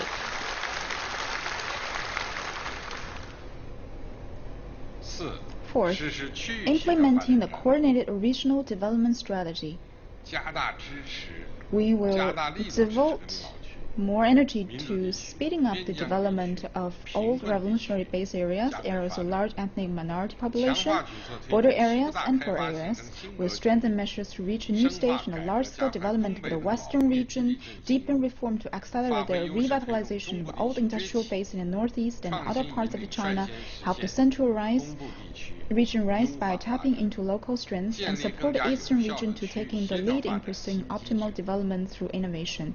To this end, we need to put in place new effective mechanisms to ensure coordinated development of different regions. We create networks of cities and towns based in city clusters, enabling the coordinated development of cities of different sizes, small towns, and speed up work on guarantee permanent urban residency to people who move from rural areas to urban areas. We relieve Beijing of functional non-essentials to its core as the capital and use the effort to drive the coordinated development of Beijing-Tianjin-Hebei region, and will develop forward-looking plans to adopt high standard for building the Shenhua New area.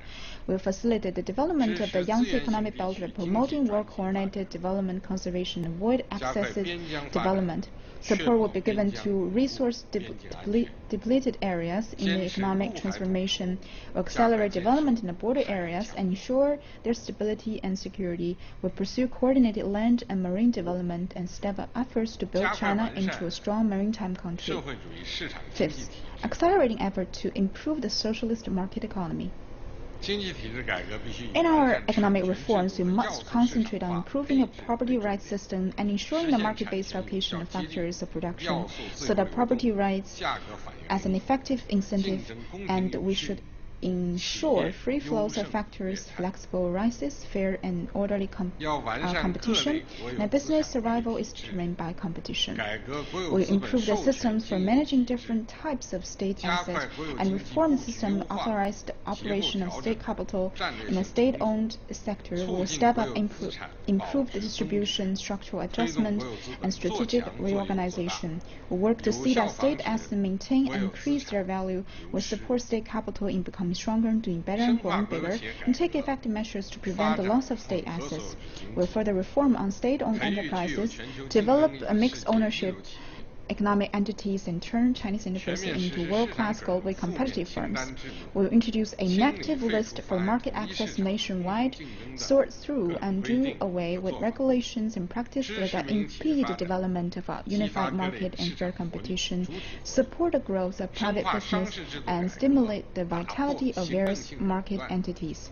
We'll deepen reforms in the business sector, break administrative monopolies, prelude the reform of market monopolies, speed up the reform of market-based pricing of factors of production, relaxing control over the market access in service sector, and improve market oversight mechanism. We develop new methods to improve macro-regulation, give full play to the strategic guidance of national development plans, and improve mechanism for coordinated physical, monetary, industrial, regional, and other economic policies. We will improve systems and mechanisms for stimulating consumer spending and leverage the fundamental role of consumption in promoting economic growth. We will deepen reform of the investment and financing system and enable investment to play a crucial role in improving the supply structure. We will expedite the creation of a modern public of direct financing and promote the healthy development of a multi-level capital market.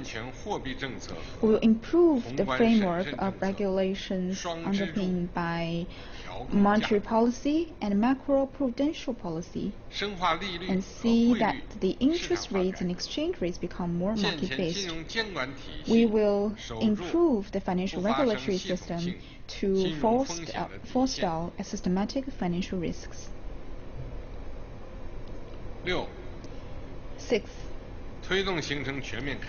making new grounds in pursuing opening up on all fronts. Openness brings progress, while self-seclusion leaves one behind. China will not close its doors to the world, will only become more and more open. We should pursue the Belt and Road Initiative as a priority and give equal emphasis to bringing in and going global, following the principle of achieving shared growth through discussions and collaboration and increased openness and cooperation in building innovation capacity. With these efforts, we hope to make new grounds in opening China further through links running eastward and westward across land over sea. We'll expand foreign trade, develop new models and new forms of trade, and turn China into a trader of quality. We will adopt policies to promote high standard liberalization and facilitation of trade investment. We will implement the system of pre-established national treatment plus the negative list across the board, significantly ease market access, further open the service sector, and protect the legitimate rights and interests of foreign investors. All business registered in China will be treated equally. We will improve the balance in opening our different regions and open the Western region wider. We grant more powers to pilot-free zones to conduct reform and explore the opening of free trade ports. We will develop new ways of making outbound investment, promoting improving the system of institutions through which people run the country, and developing socialist democracy. China is a socialist country of people's democratic dictatorship under leadership of the working class based on an alliance of workers and farmers. It is a country where all powers of the state belongs to the people. China's socialist democracy is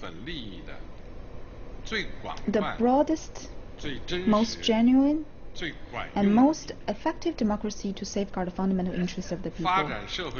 This very purpose of developing social democracy is to give full expression to the will of the people, protect their rights, their interests, sparkle their creativity, and provide systematic and institutional guarantees to ensure the people run the country. The path of socialist political development with Chinese characteristics is the logical outcome of the evolution of history, theory, and practice as the Chinese people have long engaged in struggles since its birth in modern times. It is the requisite for maintaining the very nature of the party and fulfilling its fundamental purpose.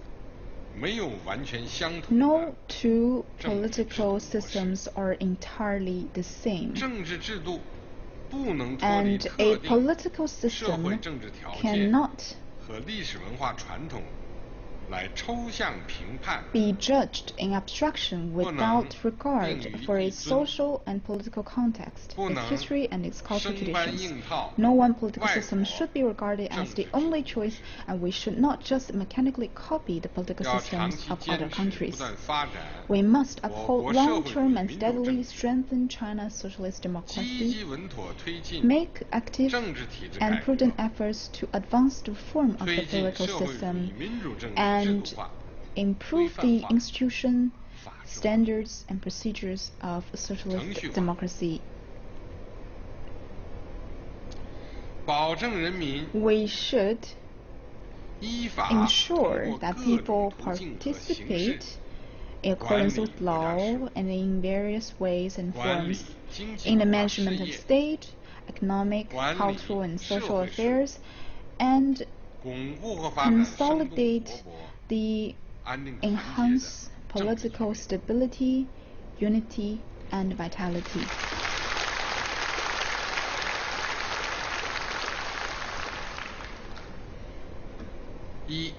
First, upholding the unity of party leadership, the people running the country, and law-based governance. Party leadership is the fundamental guarantee for ensuring that people run the country and governance of China is law-based. That the people run the country is an essential feature of socialist democracy. And law-based governance is the basic way for the party to lead the people in governing the country. These three elements are integral components of socialist democracy. In China's political life, our party exercises leadership, strengthening the centralized, unified leadership of the party on the one hand, and on the other, supporting the People's Congress Government Committee of the Chinese People's Political Consultative Conference or courts and procuratoriates in performing their function and play their role in accordance with the law and their charters for a unified pair. We improve the ways the party exercises leadership and governance to ensure that it leads people in effective governing the country. We expand the people's orderly political participation to see that our accordance with the law, they engage in democratic election, constitution, decision-making, management, and oversight. We should uphold the unity, sanctity, and authority of China's legal system and strengthen legal protection for human rights to ensure the people enjoy extensive rights and freedom as prescribed by the law. We should both consolidate government and improve institution of democracy at a primary level to ensure the people's right to be informed, to participate, to be heard, and to oversee. We improve mechanism for law-based decision-making and put in place mechanism for the exercise of power that ensure sound decision-making, resolute execution, and effective oversight. Officials at different levels must deepen their understanding of democracy and democratic through their conduct, willingly accept public oversight, and perform as they should in their role as public servants.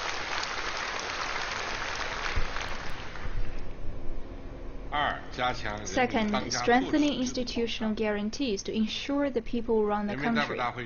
We must uphold long-term and steadily improve the system of people's congresses, a political system fundamental to the party's leadership, the people's running of the country, and law-based governance. And we should support and ensure the people's exercise of state power through people's congresses. We should see to it that people's congresses and their standing committees play the leading role in lawmaking and improve the organizational and working systems of people's congresses to support and ensure the exercise of their statutory powers of enacting laws, conducting oversight, making decisions, and appointing and removing officials.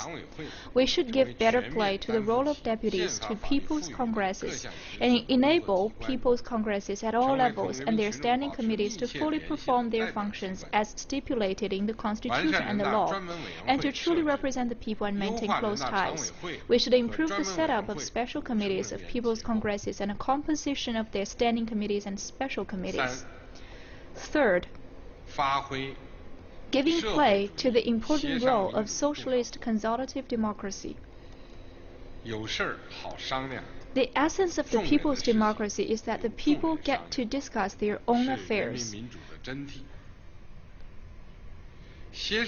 Consultative democracy is an important way of effecting party leadership and a model and strength unique to China's socialist democracy. We will advance extensive, multi-level and institutionalized development of consultative democracy and adopt a coordinated approach to promoting consultations by political parties, people's congresses, government departments, CPPCC committees, people's organizations, communities, and social organizations. We will strengthen the institutions of consultative democracy and develop complete procedures and practices to enable the people's broad, continuous, and intensive participation in day-to-day political activities. The CPPCC, as a distinctively Chinese political institution, is a major channel for socialist consultative democracy, and its committees are specialist consultative bodies. The CPPCC committees should focus on the party and the country's key tasks. With the themes of unity and democracy, they should exercise consultative democracy throughout the whole process of political consultation, democratic oversight, and participation in deliberation and administration. They shall build consensus and promote unity. They shall strengthen democratic oversight, focusing on the implementation of major principles, policies, decisions, and plans of the party and the state. They should better represent the different social sectors and strengthen the competence of their members. Fourth, advancing law-based governance. Advancing law-based governance in all fields is a profound revolution in China's governance. We must promote the rule of law and work to ensure sound lawmaking, strict law enforcement, impartial administration of justice, and observance of law by everyone. A central leading group for advancing law-based governance in all areas will be set up to exercise unified leadership over the initiative to build rule of law. We will strengthen oversight to ensure compliance with the Constitution, advance constitutionality review, and safeguard the authority of the Constitution. We will strengthen lawmaking in a well-conceived and democratic way and in accordance with the law so that good laws are made to promote development and ensure good governance. And we will promote law-based governance administration and see that law is enforced in a strict, procedure-based, impartial, non-abusive way. We will carry out reform of judicial system and ensure judicial accountability in all respects so that people can see in every case that justice is served.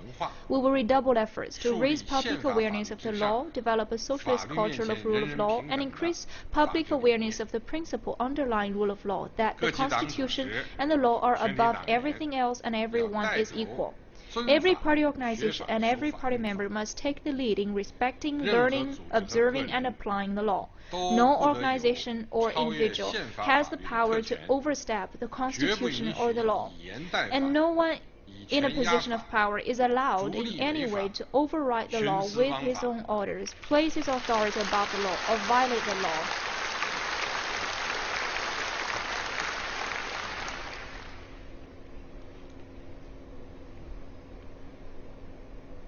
Fifth, deepening reform of party and government institutions and the system of government administration. We will adopt a comprehensive approach to set up the party and the government institutions and ensure that powers are designated properly and functions and duties are defined clearly. We will use various types of staffing resources in a coordinated way, develop a sound system of administration, and improve the organic law for state institutions. The government needs to transform its functions, further streamline administration and delegate powers, develop new ways of regulation, and strengthen credibility and capacity, building itself to a service-oriented government able to satisfy the needs of the people. More decision-making power shall be given to governments at and below the provincial level. Ways should be explored to merge party and government bodies with similar functions at the provincial, prefectural, county levels, or for them to work together as one office while keeping separate identities. We shall deepen reform of public institutions to see that they focus on serving public interests and relieve their government functions. 6. Consolidating and developing the patriotic united front. The United Front is an important way to ensure the success of the party's cause, and we must maintain commitment to it. We must uphold the banner of patriotism and socialism, strive to achieve great unity and solidarity, balance commonality and diversity, and expand common ground and the convergence of interests. In handling its relationships with other Chinese political parties, the Communist Party of China is guided by the principles of long-term coexistence, mutual oversight, sincerity, sharing the rough times and the smooth times, and it supports these parties in performing their duties in accordance with the requirements of socialist system. We will heighten public awareness of ethnic unity and progress, and create a strong sense of community for the Chinese nation. We will encourage more exchanges and interactions among different ethnic groups, helping them remain closely united like the seeds of a pomegranate that stick together and work jointly for common prosperity and development. We will fully implement the party's basic policy on religious affairs, uphold the principle that religions in China must be Chinese in orientation, and provide active guidance to religions so that they can adapt themselves to socialist society. We will encourage intellectuals who are not party members and people belonging to new social groups to play the important roles they have in building socialism with Chinese characteristics.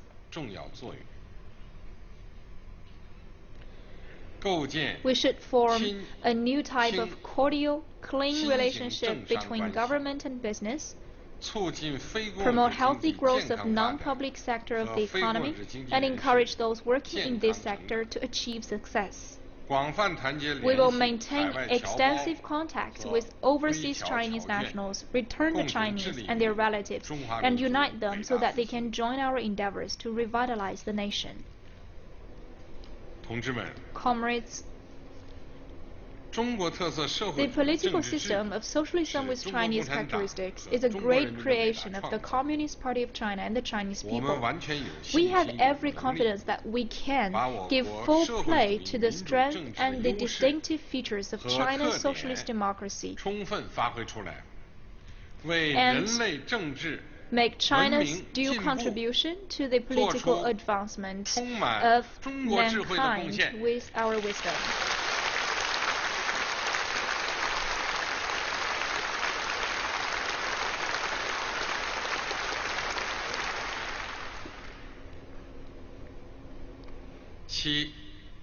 Part 7.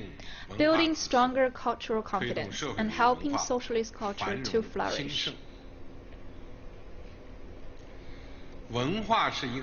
Culture is a country and nation's soul. Our country will thrive only if our culture thrives, and our nation will be strong only if our culture is strong. Without full confidence in culture, without a rich and prosperous culture, the Chinese nation will not be able to rejuvenate itself. We must develop a socialist culture with Chinese characteristics, inspire the cultural creativity of our whole nation, and develop a great socialist culture in China. Socialist culture with Chinese characteristics is derived from China's fine traditional culture, which was born of the Chinese civilization and nurtured over more than 5,000 years. It has grown out of the revolutionary and advanced socialist culture that developed over the course of the Chinese people's revolution, construction, and reform. And it is rooted in the great practice of socialism with Chinese characteristics. To develop socialist culture with Chinese characteristics means to develop a socialist culture for our nation, a culture that is sound, people-oriented, that embraces modernization, the world, and the future, and that both promotes socialist material well-being and raises socialist cultural ethical standards. In developing this culture, we must follow the guidance of Marxism, base our efforts on Chinese culture, and take into consideration the realities of conditions of present era. We must ensure that this culture serves the people and serves socialism, and follow the principle of letting 100 flowers bloom and 100 schools of thought contend, and encourage creative transformation so as to add new luster to Chinese culture.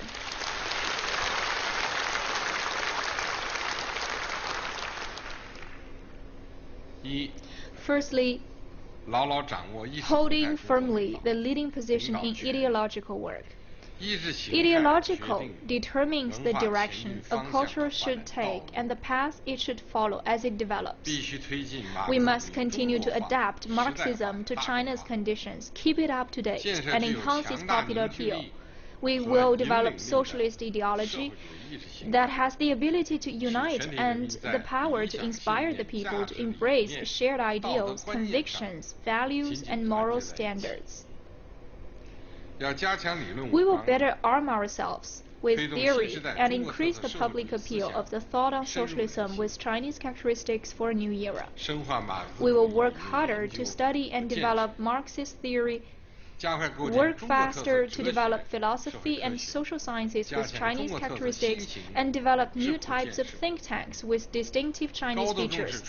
We will give priority to improving means of communication and to creating new ones. We will enhance the penetration, guidance, influence, and credibility of the media.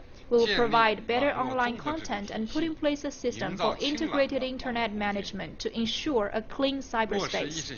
We will implement the system of responsibility for ideological work and further consolidate our positions and improve management in this field. And we will distinguish between matters of political principles, understanding, thinking, academic viewpoints, and oppose and resist various erroneous views with a clear stand.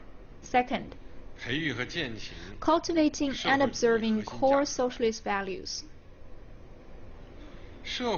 Core socialist values represent the contemporary Chinese spirit and are a crystallization of the values shared by all Chinese people.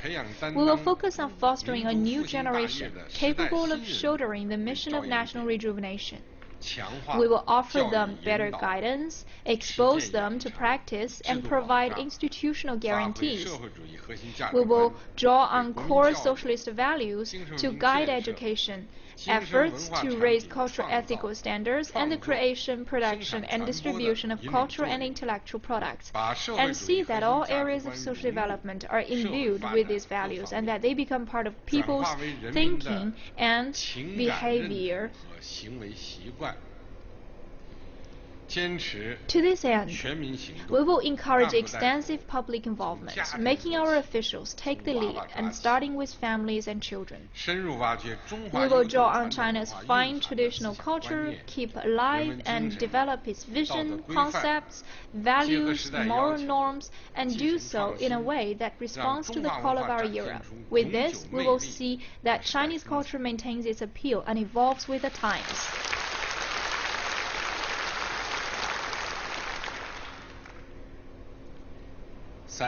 Thirdly, raising intellectual and moral standards. When a people have ideals, their country will have strength and their nation will have a bright future. We will help our people raise their political awareness and moral standards, foster their appreciation of fine culture, and enhance social etiquette and civility. We will undertake extensive public awareness activities to help the people develop firm ideals and convictions, build their awareness of socialism with Chinese characteristics and the Chinese dream, foster Chinese ethos and readiness to respond to the call of our times, strengthen guidance role of patriotism, collectivism, and socialism, and see that the people develop an accurate understanding of history, ethnicity, country, and culture. We will launch a civic morality campaign to raise public ethical standard and enhance work ethics, family virtues, and personal integrity. We will encourage our people to strive for excellence and to develop stronger virtues, respect their elderly, love families, and be loyal to the country and the people. We will improve and strengthen our ideological and political work and launch initiatives to raise the public cultural ethnical standards. We promote the spirit of science and make scientific knowledge widely attainable.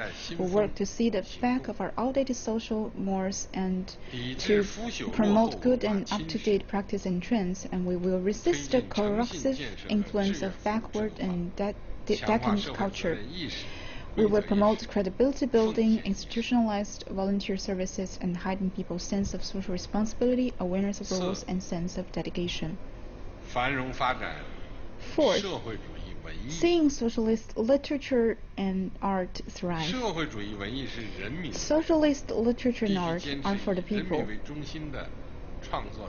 Writers and artists should take a people-centered approach and draw inspiration from everyday life and the experiences of people to produce work that do justice to our times. We encourage them to create fine works that are thought-provoking and of a high artistic standard that reflect real life and that solve our party, our country, our people, and our heroes. Will foster a democracy in academic research and artistic pursuit, and encourage originality and experimentation with new approaches in the creation of literature and art. We encourage the cultivation of fine taste, style, and sense of responsibility, and reject vulgarity and quiche in literacy and artistic creation. We strengthen the professional standard of artists and writers to see the emergence of a large number of eminent figures who have more integrity and outstanding artistic appeals and creators of inspiring work. Fifth, promoting the development of cultural programs and industries. To meet the people's new aspiration for a better life, we must provide them with rich intellectual nourishment.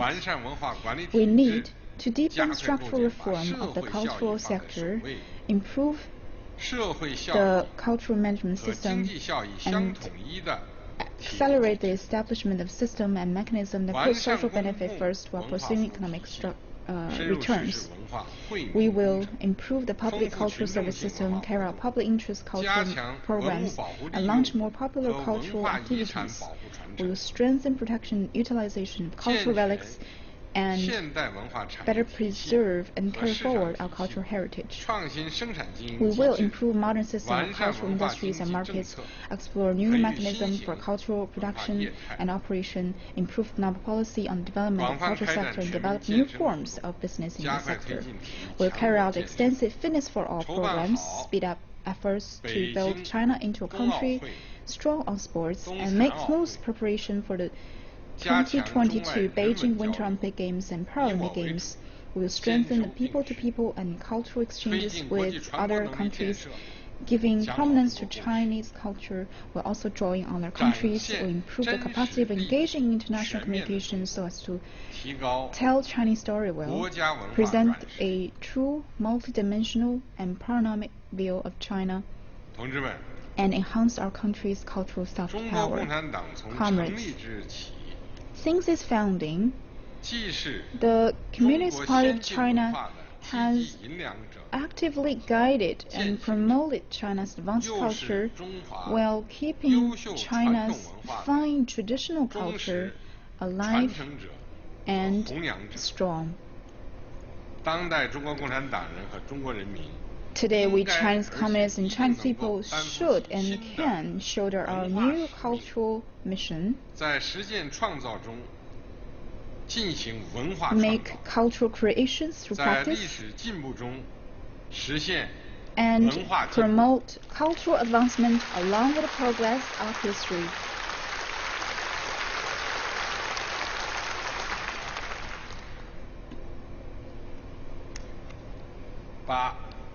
Part 8. Scoring better and ensuring and improving people's well-being and strengthening and developing new approaches to social governance.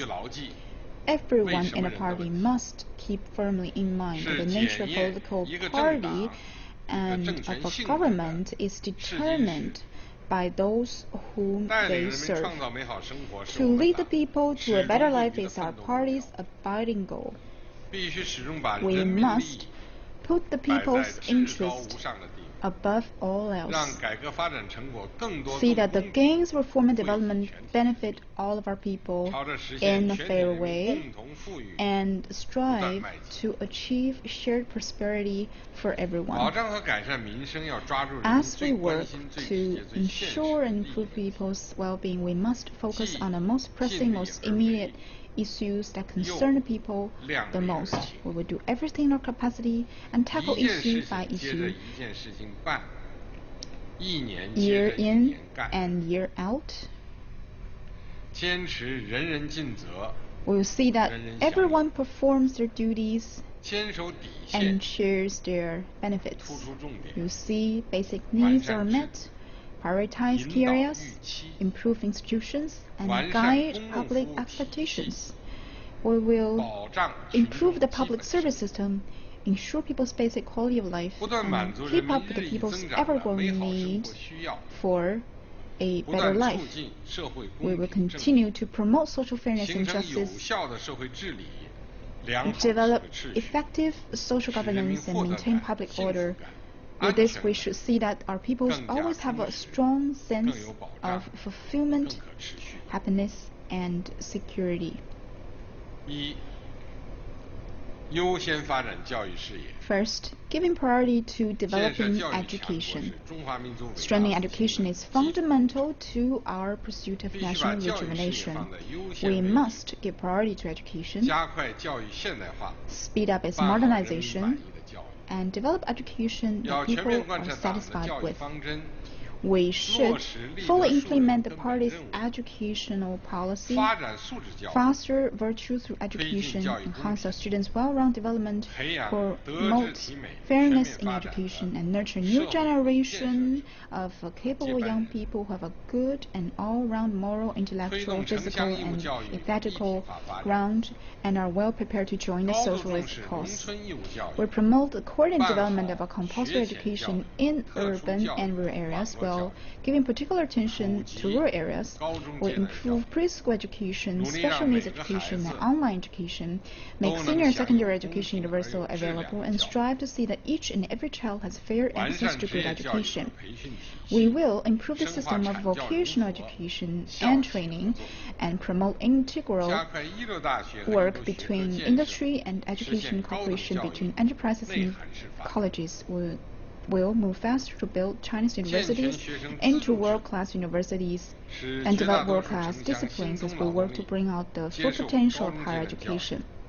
We'll improve the system of financial aid to students and work to see that the vast majority of the new members of the urban and rural areas force have received senior and secondary education, and more of them receive higher education. We support the well-regulated development of private schools. We will strengthen the professional ethics and competence of teachers and encourage public respect of educators and public support for education. We will improve continuing education, step up efforts to build a learning society, and promote the well-rounded development of all our people.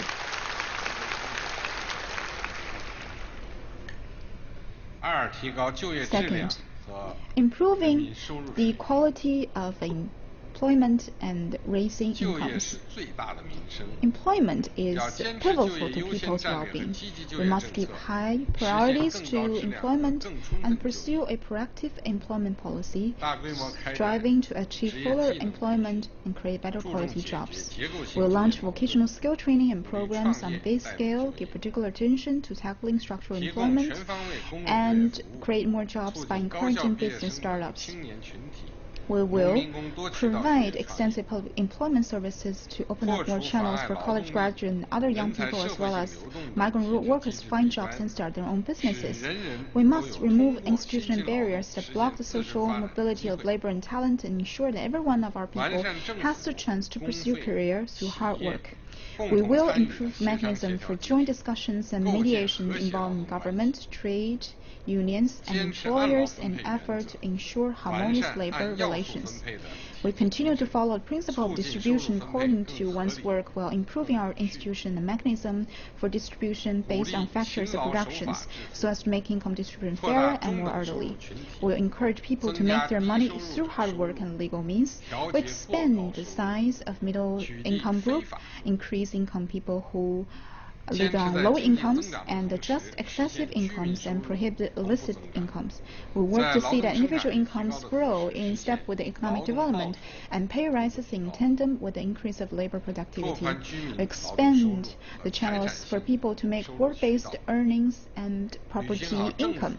We will see that the government plays the function of adjusting redistribution move faster to ensure equitable access to basic public services and narrow gaps in incomes.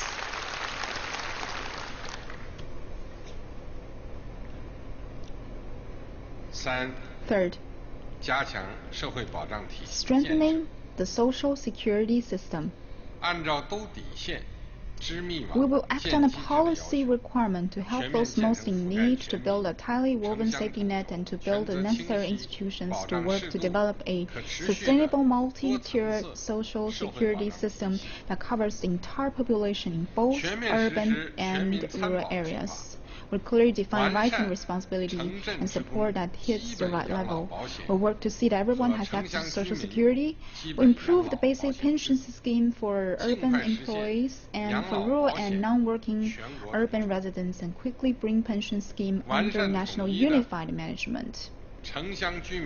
We will improve the unified system for basic medical insurance and serious disease insurance for rural and non-working urban residents, and improve the unemployment insurance and work-related injury insurance.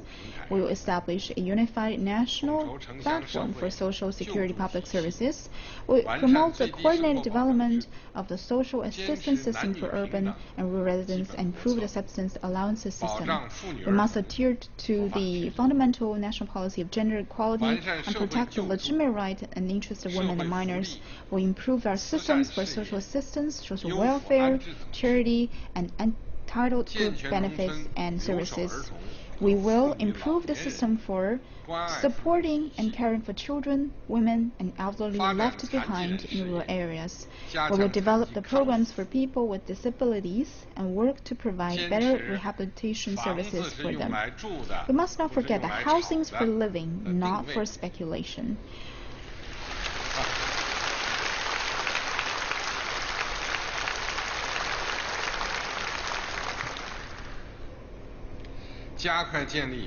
With this in mind, we will move faster to put in place a housing system that ensures supply through multiple resources, provide housing support through multiple channels, and encourage both housing purchasing and renting.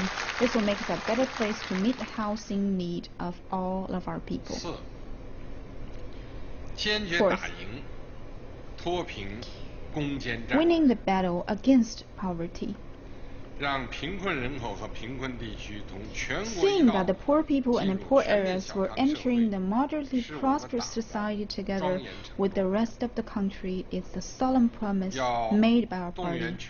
We should mobilize the energies of our whole party, the whole country, and the whole society, and continue to implement targeted poverty reduction and alleviation measures.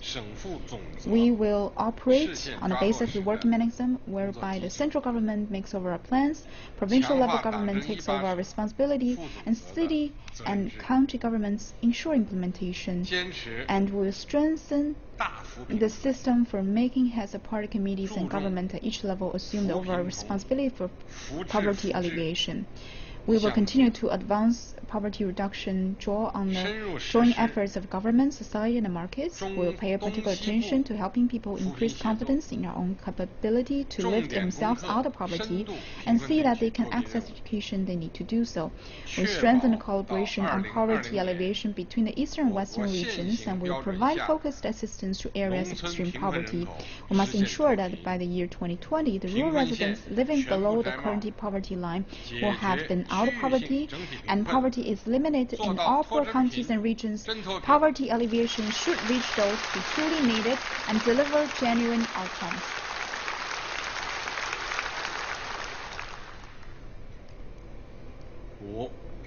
Fifth, carrying out the Healthy China Initiative. A healthy population is the key mark of prosperous nation and strong country. We will improve the national health policy and ensure the delivery of comprehensive life cycle health services for our people. We will deepen reform of the medical and healthcare system, establish distinctive Chinese systems for providing basic health care, medical insurance, and quality and efficient healthcare services, and develop a sound modern hospital management system. We improve the community-level healthcare services and strengthen the rank of GPs. We will put an end to the practice of hospital funding their operations with profits from overpriced drugs, and improve the system for medicine supply. We will, with emphasis on prevention, carry out extensive patriotic health campaigns,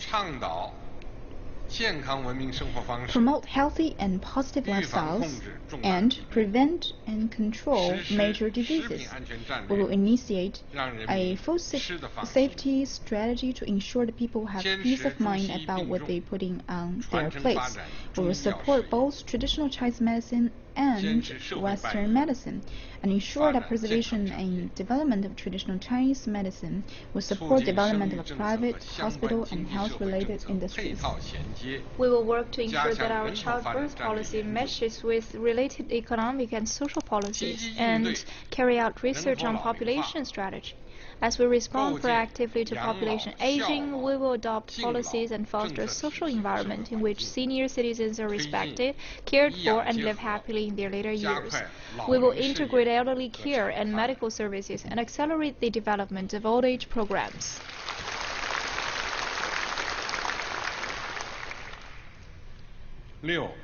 Sixth, establishing a social governance model based on collaboration, participation, and common interests.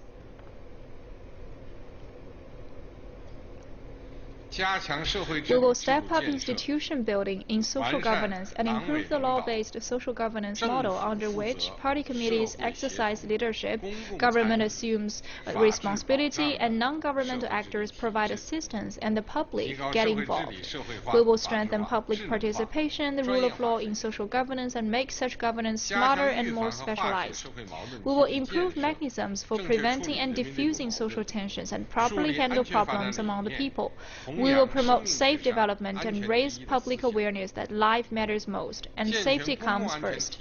We will improve the public safety system and responsibility system for workplace safety. We will take resolute measures to prevent serious accidents and build up our capacity for disaster prevention, mitigation, and relief. We will accelerate development of crime prevention and control, combat and punish, according to the law, all legal and criminal activities such as pornography, gambling, drug abuse, gun violence, kidnapping and fraud, and protect people's personal rights, property rights, and right to dignity. We will improve the system of public psychological services and cultivate self-esteem, self-confidence, rationality, composure, and optimism among our people. We will strengthen a system for community governance, shift the focus of social governance to the community level, leverage the role of social organizations, and see that government's governance efforts on the one hand and society's self-regulation and residents' self-governance on the other reinforce each other. Seventh, effectively safeguarding national security. National security is the cornerstone of peace and stability of our country, and safeguarding it is in the fundamental interests of Chinese people of all ethnic groups. We will improve our national security strategy and policy, guarantee China's political security, and take coordinated steps to ensure security in all areas. We will improve our national security system, strengthen rule of law measures to enhance national security, and enhance our capacity for forestalling and fending off security risks. We must rigorously protect against and take resolute measures to combat all acts of infiltration, subversion, and sabotage, as well as violent terrorist activities, ethnic separatist activities, and religious extremist activities. We will raise awareness of national security among all party members and all the people, and create a strong synergy of the whole society to safeguard national security.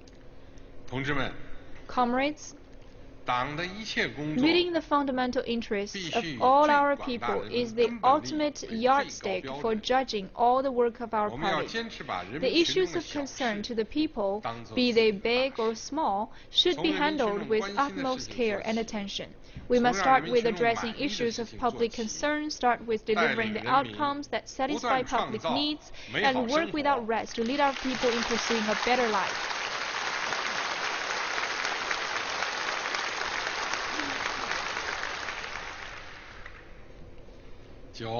Part 9. Speeding up reform of the system for developing an ecological civilization and building a beautiful China. Man and nature form a community of life.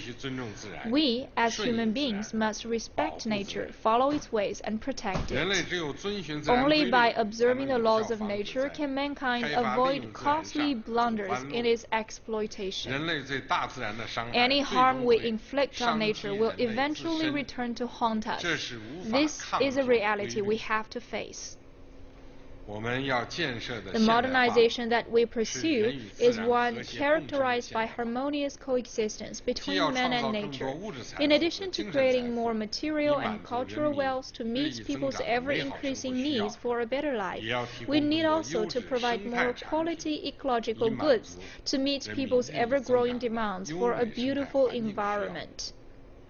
We should, acting on the principles of prioritizing resource conservation and environmental protection and letting nature restore itself, develop spatial layouts, industrial structures, and ways of work and life that help conserve resources and protect the environment. With this, we can restore the serenity, harmony, and beauty of nature.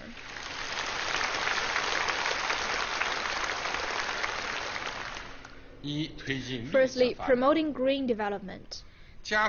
We will step up efforts to establish a legal and policy framework that promotes green production and consumption, and promote a sound economic structure that facilitates green, low-carbon, and circular development. We will create a market-based system for green technology innovation, develop green finance, and spur the development of energy-saving and environmental protection industries, as well as clean production and clean energy industries. We will promote a revolution in energy production and consumption, and build an energy sector that is clean, low-carbon, safe, and efficient.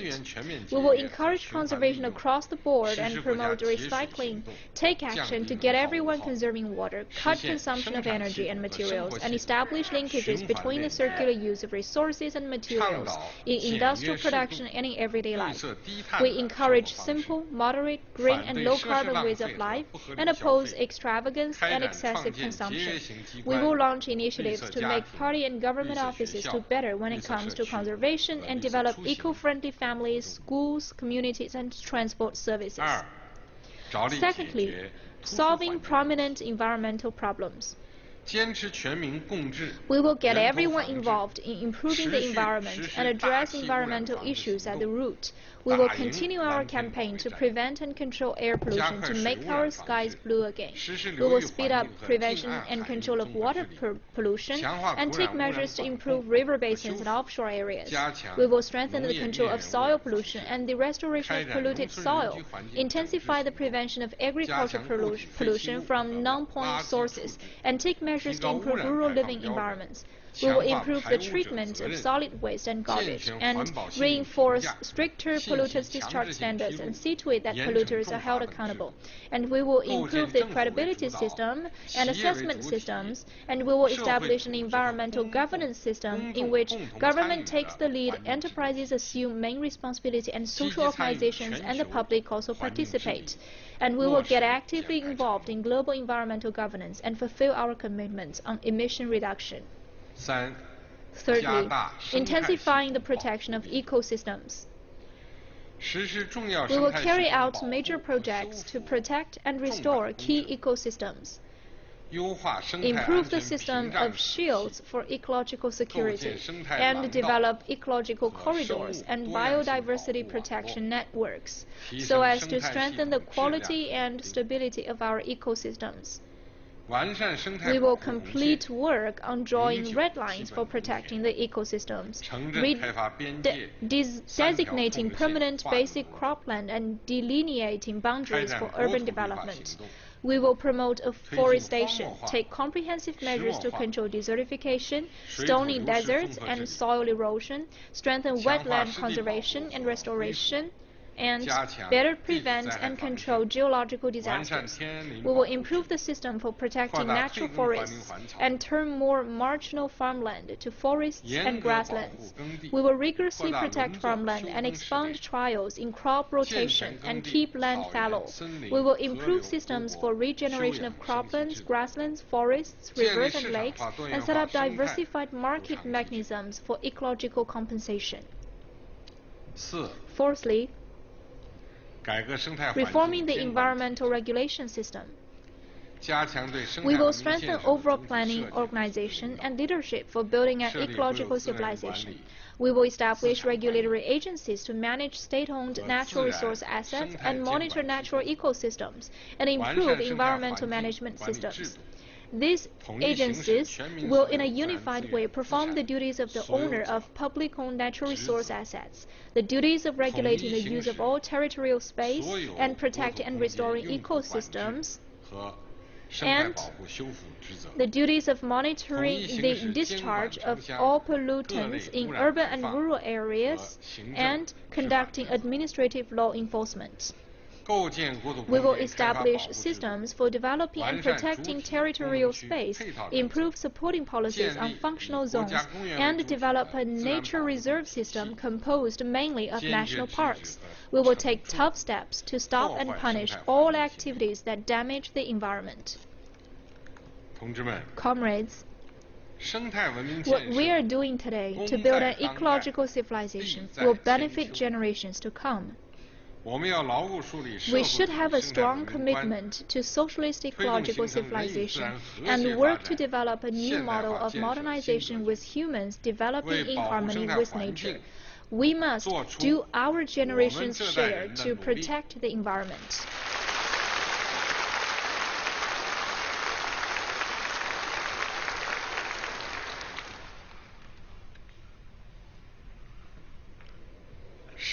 Part 10. Staying committed to the Chinese path of building strong armed forces and fully advancing the modernization of national defense and military. We have reached a new historical starting point in strengthening national defense and the armed forces. Confronted with profound changes in our national security environment and responding to the demands of the day for a strong country with a strong military, we must fully implement the party's thinking on strengthening the military for the new era and adapt military strategy to new conditions. We must build a powerful and modernized army, Navy, Air Force, Rocket Force, and Strategic Support Force. Develop strong and efficient joint operations commanding institutions for commands and create a modern combat system with distinctive Chinese characteristics. Our armed forces must be up to shouldering the missions and tasks of the new era. We will adapt to the trend of a new global military revolution and to the national security needs. We will upgrade our military capacities and see that by the year 2020, mechanization is basically achieved. IT application has come a long way, and strategic capabilities have seen a big improvement. In step with our country's modernization process, we will modernize our military across the board in terms of theory, organizational structure, service personnel, and weaponry. We will make it our mission to see that by 2035, the modernization of our national defense and our forces is basically completed, and that by the mid-21st century, our people's armed forces have been fully transformed into world-class forces.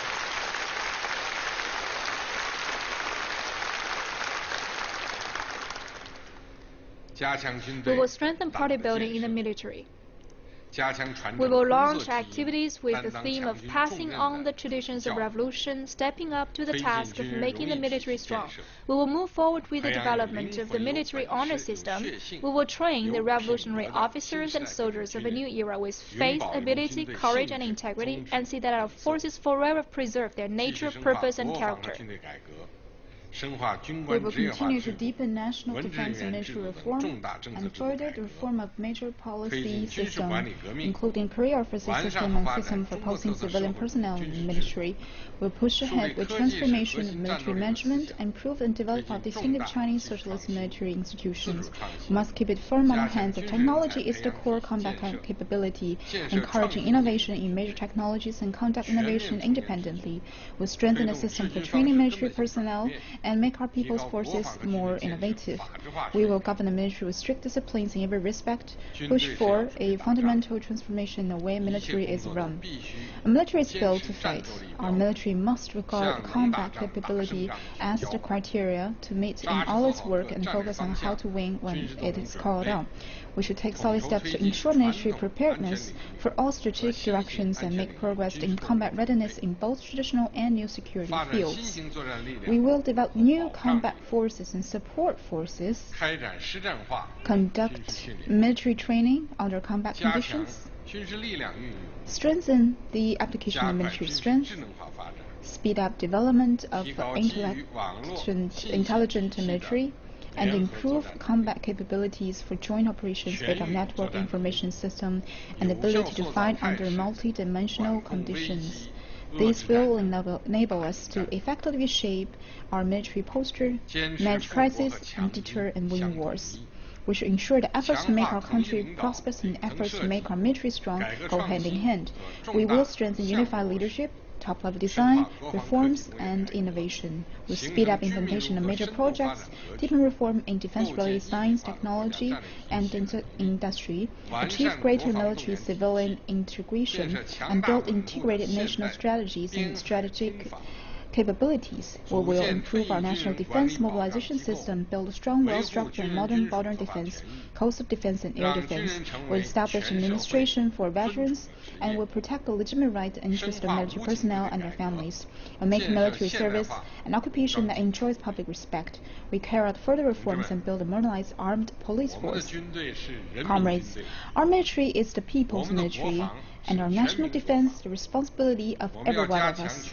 We must raise public awareness about the importance of national defense and strengthen unity between the government and the military, between the people and the military. Let us work together to create a mighty force for realizing the Chinese dream.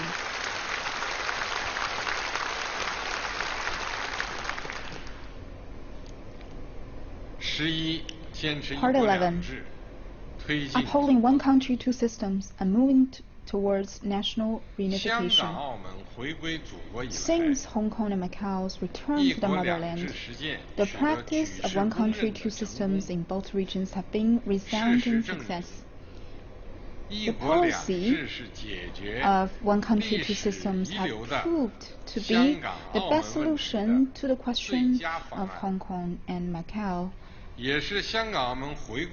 left by history, and the best institution guarantee for the long-term prosperity and stability for Hong Kong and Macau after the return.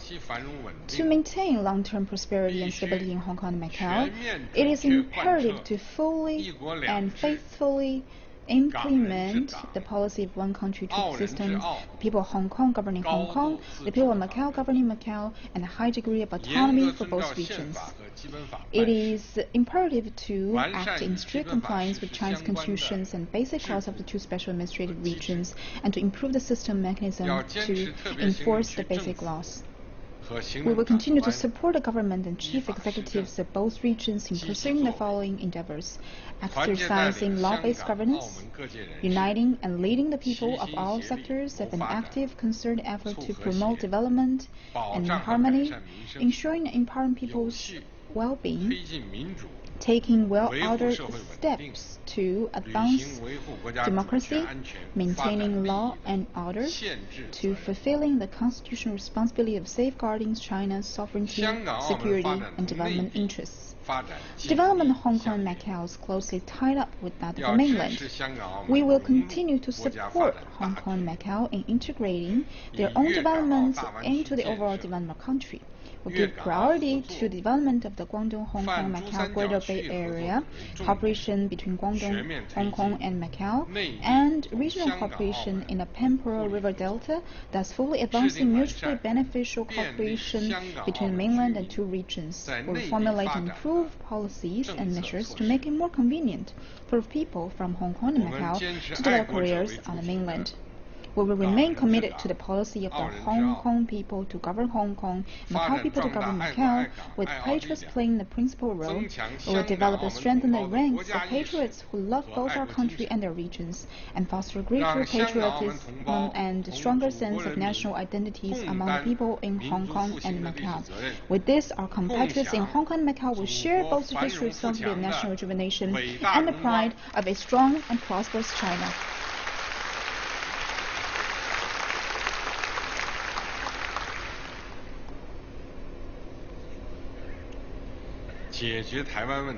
Resolving the Taiwan question to realize China's complete reunification is the shared aspiration of all Chinese people, and is in the fundamental interest of the Chinese nation.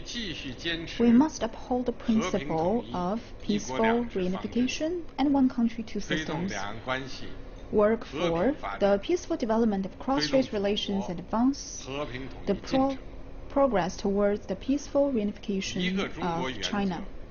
The One China principle is the political foundation of the cross-strait relations. The 1992 consensus embodies the One China principle and defines the fundamental nature of cross-strait relations. It thus holds the key to the peaceful development of relations between the two sides of the Taiwan Strait, recognize the historical fact of the 1992 consensus in that the two sides both belong to one China, and our two sides can conduct dialogues to address through discussions the concerns of people of both sides. And no political party or group in Taiwan will have any difficulty conducting exchanges with the mainland.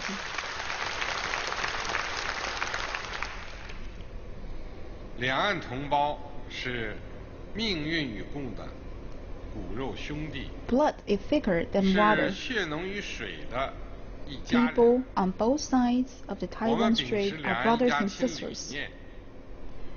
We share the bond of kinship, guided by the conviction that we are all same family, respect the current social system and way of life in Taiwan, and ready to share the development opportunities on the mainland with our Taiwan compatriots first.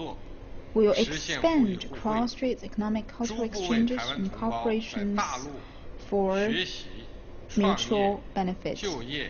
We will ensure that over time, people from Taiwan will enjoy the same treatment as local people when they pursue their studies, their business, seek jobs, and live on the mainland, thus improving the well-being of Taiwan compatriots. We will encourage people from both sides to work together to promote Chinese culture and forge closer bonds between them.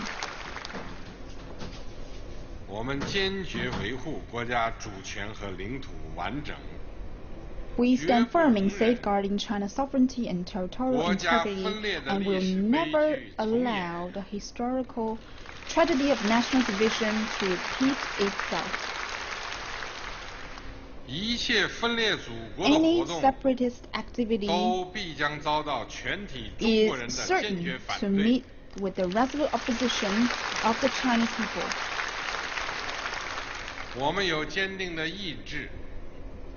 We have the resolve, the competence, and the ability to defeat separatist attempts for Taiwan independence in any form. We will never allow anyone, any organization, or any political party at any time or in any form to separate any part of Chinese territory from China.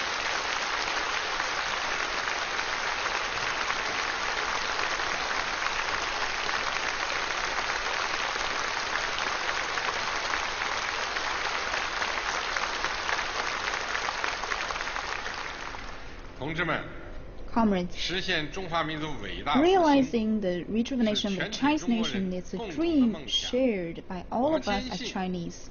We remain firm in our conviction that as long as all the sons and daughters of the Chinese nations, including our compatriots in Hong Kong, Macau, and Taiwan, follow the tide of history, work together for the greater nation interest, and keep our nation destiny firm in our own hands, we will, without doubt, be able to achieve the greater rejuvenation of the Chinese nation.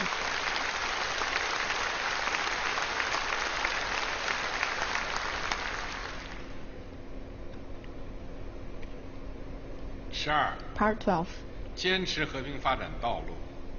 Following a path of peaceful development and working to build a community with a shared future of mankind. The CPC strives for both well-being of the Chinese people and human progress. To make new and greater contribution for mankind is our party's abiding mission. China will continue to hold high the banner of peace, development, cooperation, and mutual benefit, and uphold its fundamental foreign policy goal of preserving world peace and strengthening friendship and cooperation with other countries on the basis of the 5 principles of peaceful coexistence, and forging a new form of international relations featuring mutual respect, fairness, justice, and win-win cooperation. The world is undergoing major development, transformation, and adjustment, but peace and development remain the call of our day. The trend of global multipolarity, economic globalization, idea application, and cultural diversity are surging forward. Changes in the global governance system and international orders are speeding up. Countries are becoming increasingly interconnected and interdependent. Relative international forces have become more and more balanced. And peace and development remain irreversible trends. And yet, as the world we face growing uncertainties and destabilization factors, global economic growth lacks energy, the gap between rich and poor continues to widen, hotspots issues arise often in some regions, and unconventional security threats like terrorism, cyber insecurity, major infectious disease, and climate change continue to spread. As human beings, we have many common challenges to face. Our world is full of both hope and challenges. We should not give up our dreams because reality around us is too complicated. We should not stop pursuing our ideals because they seem out of reach. No country can alone address the many challenges facing mankind, and no country can afford to retreat into self-isolation. We call on the people of all nations to work together to build a community with a shared future of mankind, to build an open, inclusive, clean, and beautiful world that enjoys lasting peace, universal security, and common prosperity. We should respect each other, discuss issues as equals, resolutely reject the Cold War mentality and power politics, and takes a new approach to develop a state-to-state relations with communication, not confrontation, partnership, not alliance. We should commit in settling disputes through dialogues and resolving differences through discussion, coordinate responses to traditional and non-traditional threats, and oppose terrorism of all its forms. We should stick together through thick and thin, promote trade and investment liberalization and facilitation, and make economic globalization more open, inclusive, and balanced so that its benefits are shared by all. We should respect the diversity of civilizations and handle relations among civilizations. Let us replace estrangement with exchange, clashes for mutual learning, and superiority with coexistence. We should be good friends to the environment, cooperate to tackle climate change, and protect our planet for the sake of human survival. China remains firm in pursuing an independent foreign policy of peace. We respect the right of people of all countries to choose their own development paths. We endeavor to uphold international fairness and justice and oppose acts that impose one's wills on others or interfere in the international affairs of others, as well as the practical of strong bullying the weak. China will never pursue development at the expense of others' interests, but nor will China ever give up its legitimate rights and interests. No one should expect China to swallow anything that undermines its interest. China pursues a national defense policy that is nature defensive. China's development does not pose a threat to any other country. No matter what stage of development it reaches, China will never seek hegemony or engage in expansion.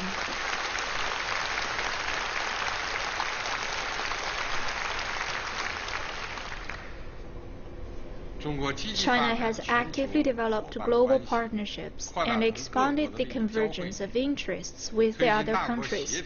China will promote coordination and cooperation with other major countries and work to build a framework for major country relations featuring overall stability and balanced development. China will deepen relations with its neighbors in accordance with the principle of amity, sincerity, and mutual benefit, and inclusiveness, and the policy of forging friendship and partnership with its neighbors. China will, guided by the principle of justice while pursuing shared interests and the principle of sincerity, honesty, affinity, and good faith, work to strengthen solidarity and cooperation with the other developing nations. And we will strengthen exchanges with the political parties and organizations of the other countries and encourage people's congresses, CPC, committees, the military, local governments to engage in exchanges. China adheres to the national policy of opening up and pursues the development with its doors open. China will actively promote international cooperation through Belt and Road Initiative and achieve policy, infrastructure, trade, financial, people-to-people connectivity, and thus build a new platform for cooperation to create new drivers of shared development.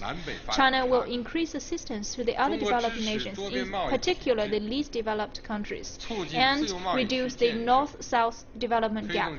China will support multilateral trade regimes and facilitate the establishment of FTAs and build an open world economy. China follows the principle of achieving shared growth through discussion and collaboration. China stands for democracy in international relations and the equality of all countries, big or small, strong or weak, rich or poor.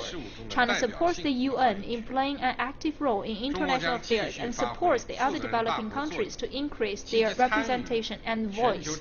China will continue to play its part as a major country, take an active part in reforming and developing the global governance system.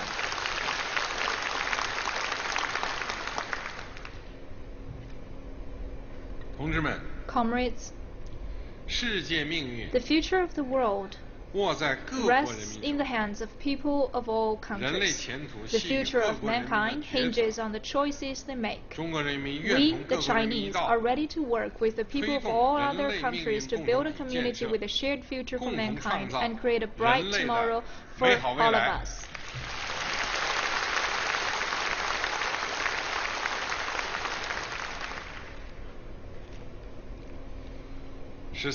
Part 13.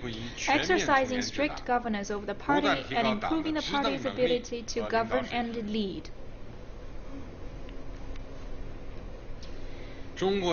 As socialism with Chinese characteristics has entered a new era, our party must get a new look and make new accomplishments. As the saying goes, it takes a good blacksmith to make good steel. For the party to unite the people and lead them in carrying out our great struggle, advancing our great cause, and realizing our great dream, we must unwaveringly uphold and improve party leadership and unwaveringly make the party still stronger. Ensuring party self-governance is exercised fully and strictly is a journey to which there is no end. The future of a political party or a government is determined by whether it enjoys public support.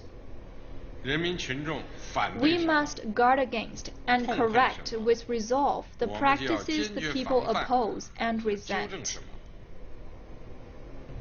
The whole party must be soberly aware that the governance environment our party faces is complex, and that so too are the factors undermining the party's advanced nature and purity.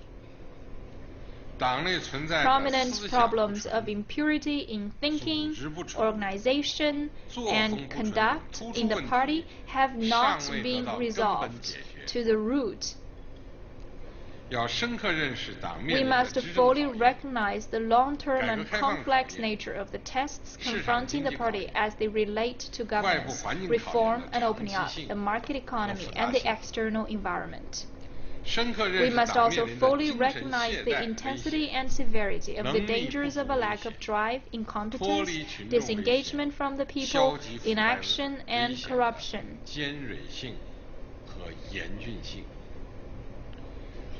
So, we must focus on solving problems, maintain strategic resolve, and ensure strict party self-governance. The general requirements for party building for the new era are as follows: uphold and strengthen overall party leadership, and ensure that the party exercises effective self-supervision and practices strict self-governance in every respect. Take strengthening the party's long-term governance capacity and its advanced nature and purity as the main thrust. Take enhancing the party's political building as the overarching principle. Take holding dear the party's ideals, convictions, and purpose as the underpin. And take harnessing the whole party's enthusiasm, initiative, and creativity as the focus of efforts. Make all-round efforts to see the party's political building enhanced, its theory strengthened, its organizations consolidated, its conduct improved, and its discipline enforced, with institution building incorporated into every aspect of party building.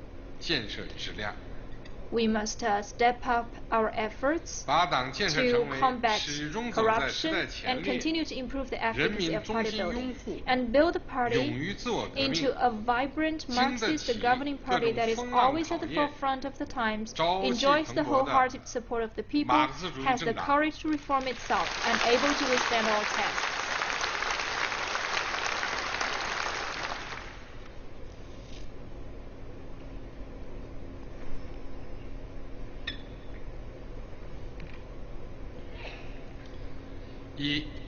Firstly, putting political party building first.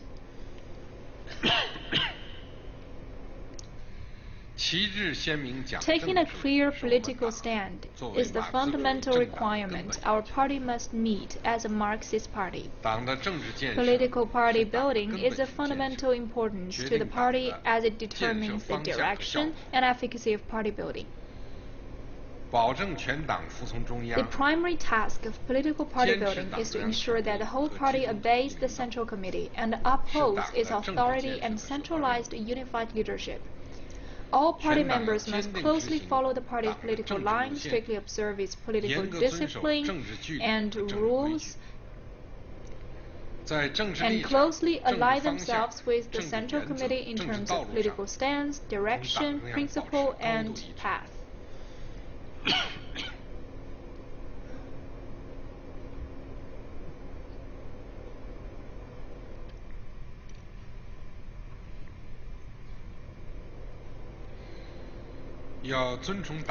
Every member of the party must hold the party constitution in great reverence, act in strict accordance with the code of conduct for inter-party political life under new circumstances, and make inter-party activities more politically oriented, up-to-date, principled, and effective.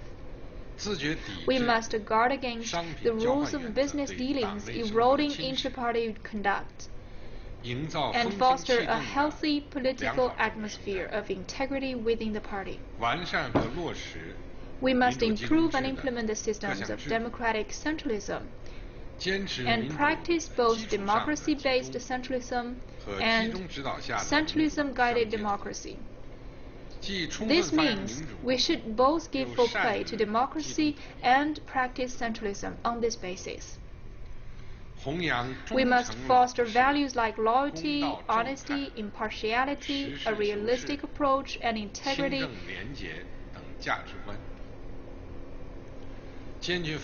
Guard against and oppose self-centered behavior, decentralism, behavior in disregard of the rules, a silo mentality, unprincipled nice guyism, and sectarianism, factionism, and patronage. We must resolutely oppose double-dealing and duplicity. All party members, especially high-ranking officials, must strengthen their party consciousness, political awareness, and political ability. We must regard it as our fundamental political responsibility to be loyal to the party, share the party's concerns, fulfill our obligations to the party, and work for the people's well-being, and forever preserve political character.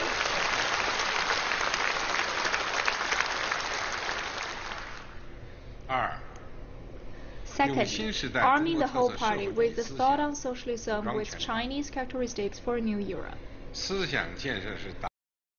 Is fundamental to party building. Our revolutionary ideals soar beyond the skies. The noble ideal of communism and the shared ideal of socialism with Chinese characteristics are our source of strength and political soul as Chinese communists. They also form the theoretical foundation of party solidarity and unity. Our top priority in building the party through theory is to stay true to our ideals and convictions. We should make all party members keep firmly in mind the party's purpose, have unwavering convictions as communists, resolve the fundamental issue of the worldview, outlook on life, and values we should embrace, and maintain deep belief in and faithfully practice communism and socialism with Chinese characteristics. We will foster a Marxist-style learning and make it regular practice and an institutionalized requirement for all party members to gain a good command of the party constitution, party regulations, and major policy addresses to meet party standards. We must launch a campaign on the theme of staying true to our founding mission to enable all party members, especially officials at and above county and director level, to arm themselves with the party's new theories and become more purposeful in working tirelessly to accomplish our mission. Thirdly, training a contingent of competent and professional officials. Party officials are a central pillar of strength for the cause of our party and country. We must adhere to the principle of the party supervising officials, select officials on the basis of both integrity and ability, with priority given to integrity and on the basis of merit regardless of background, and ensure that those who are dedicated, impartial, and upright should be appointed. We must implement in earnest the criteria for evaluating good officials. In selecting officials, we must adopt the right approach, with emphasis on political performance. We will promote and put in important positions those party officials who do well according to the following criteria.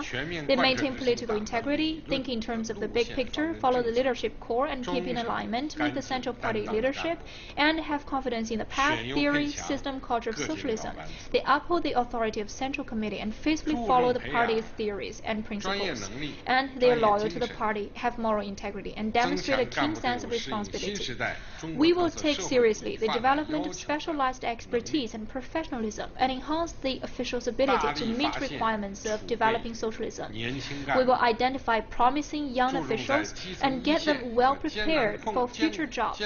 We will focus on their practical training in local communities, in work on the front line, and in areas where conditions are harsh, and work to produce a constant stream of outstanding young officials who have passed the test of practice. We will ensure coordinated training and selection of female officials, officials from ethnic minorities, and non-party officials. We will ensure that retired officials are well taken care of. We will be both strict and caring and place equal emphasis on providing incentives and imposing constraints. We will improve the performance assessment system for officials, institute incentive mechanisms and mechanisms to allow for errors, and take a clear stand in supporting officials who are willing to assume responsibilities, who take a down-to-earth approach, and who do not seek personal gain.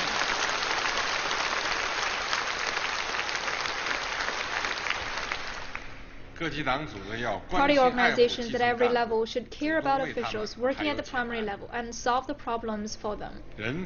People with talent are a strategic resource for China as it endeavors to achieve national rejuvenation and stay ahead in international competition.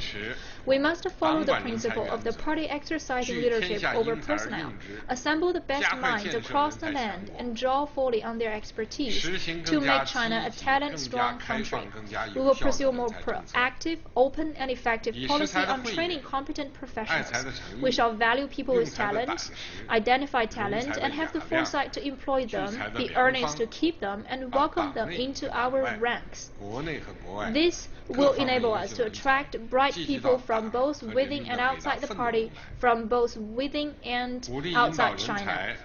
In pursuing the great endeavor of the party and the people, we encourage people with talent to work in remote and poor areas, border areas, with mainly ethnic minority populations and old revolutionary-based areas, as well as in the front lines and communities. We will foster an environment in which everyone wants, strives, and is able to excel themselves and can do full justice to their talents. We aim to see that in every field, the creativity is given great expression.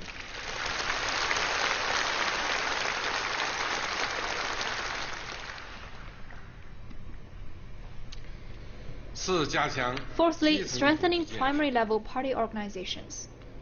Primary-level party organizations do the groundwork to ensure the party's lines, principles, policies, decisions, and plans are implemented. We will work to ensure that primary-level party organizations in enterprises, villages, party and government departments, school, research institutes, sub-districts, communities, and social organizations play a key role in communicating the party's propositions and carrying out the party's decisions, overseeing community-level social governance, uniting and mobilizing people, promoting reform and development. In doing so, we will focus on improving the organizational capacity of primary-level party organizations and give priority to enhancing their political functions. We must directly guide, manage, oversee the members, and organize, communicate with, unite, and serve them. They should encourage the members to play an exemplary role. We must practice a system of holding party branch general meetings, meeting of party branches committees, party group meetings, and party lectures. We develop new ways of setting up primary-level party organizations for them to carry out their activities, strengthen the training of their heads, and expand their reach. We must work harder to address the problem that some primary-level organizations are weak, ineffective, and marginalized. We expand inter-party democracy at the primary level, make party affairs more transparent, ensure channels are open for party members to participate in party affairs, oversees party organizations officials, and submit opinions and suggestions to the party organizations at the next level. We will do more to recruit new party members from among industry workers, young people working in agriculture, well-educated group, and people working in non-public economic entities and social organizations. We will give more incentives, solicitude, and assistance to party members. We will make guidance and management of party members better targeted and more effective, and handle party members that don't meet the mark in a prudent and orderly way. Fifth, working ceaselessly to improve party conduct and enforce party discipline. Our party comes from the people and has roots among the people, and is dedicated to serving the people. Once the party becomes disengaged from the people, it will lose its vitality. In improving party conduct, we must focus on maintaining the party's close bond with the people, keeping them firmly in mind, develop a closer affinity with them, and keep working to foster stronger public support for the party's governance. We must earnestly address all issues the people are strongly concerned about and resolutely correct any behaviors that undermines the people's interests. Our party officials should lead by example in consolidating and building on the advances made in implementing the Central Party leadership's 8-point decisions on improving parties and government conduct. We should continue to address the practice of formalities for formality's sake, bureaucratism, hedonism, and extravagance, and oppose mindset and act of privilege seeking. We'll focus on strengthening enforcement of political and organization discipline and use this to promote stricter observance of discipline on upholding integrity, on interacting with the people, and regarding work and life. We'll continue to carry out criticism and self-criticism in keeping with the principle of learning from mistakes to prevent recurrence in treating the illness to save the patients. We'll conduct 4 forms of oversights over discipline compliance, identifying problems early and correct them while they're nonsense. Party organizations with the power to supervise officials were given corresponding power to take disciplinary actions as called for, and accountability for overseeing the discipline compliance with the tightened up law. We will raise party members' awareness, discipline, and strengthen discipline enforcement, and demand that party members and officials hold disciplines in awe and respect. Do not cross the line.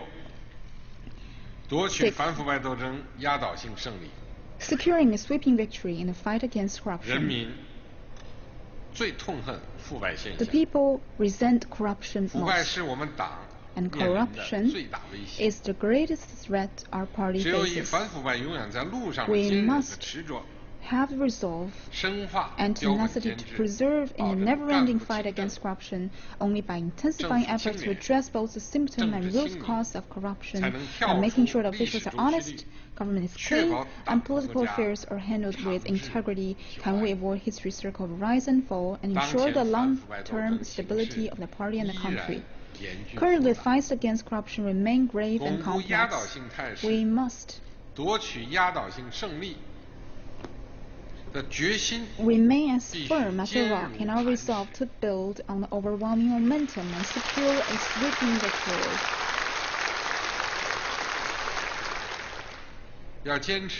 We will continue to see that there are no no-go zones, no ground is left unturned, and no tolerance is shown for corruption.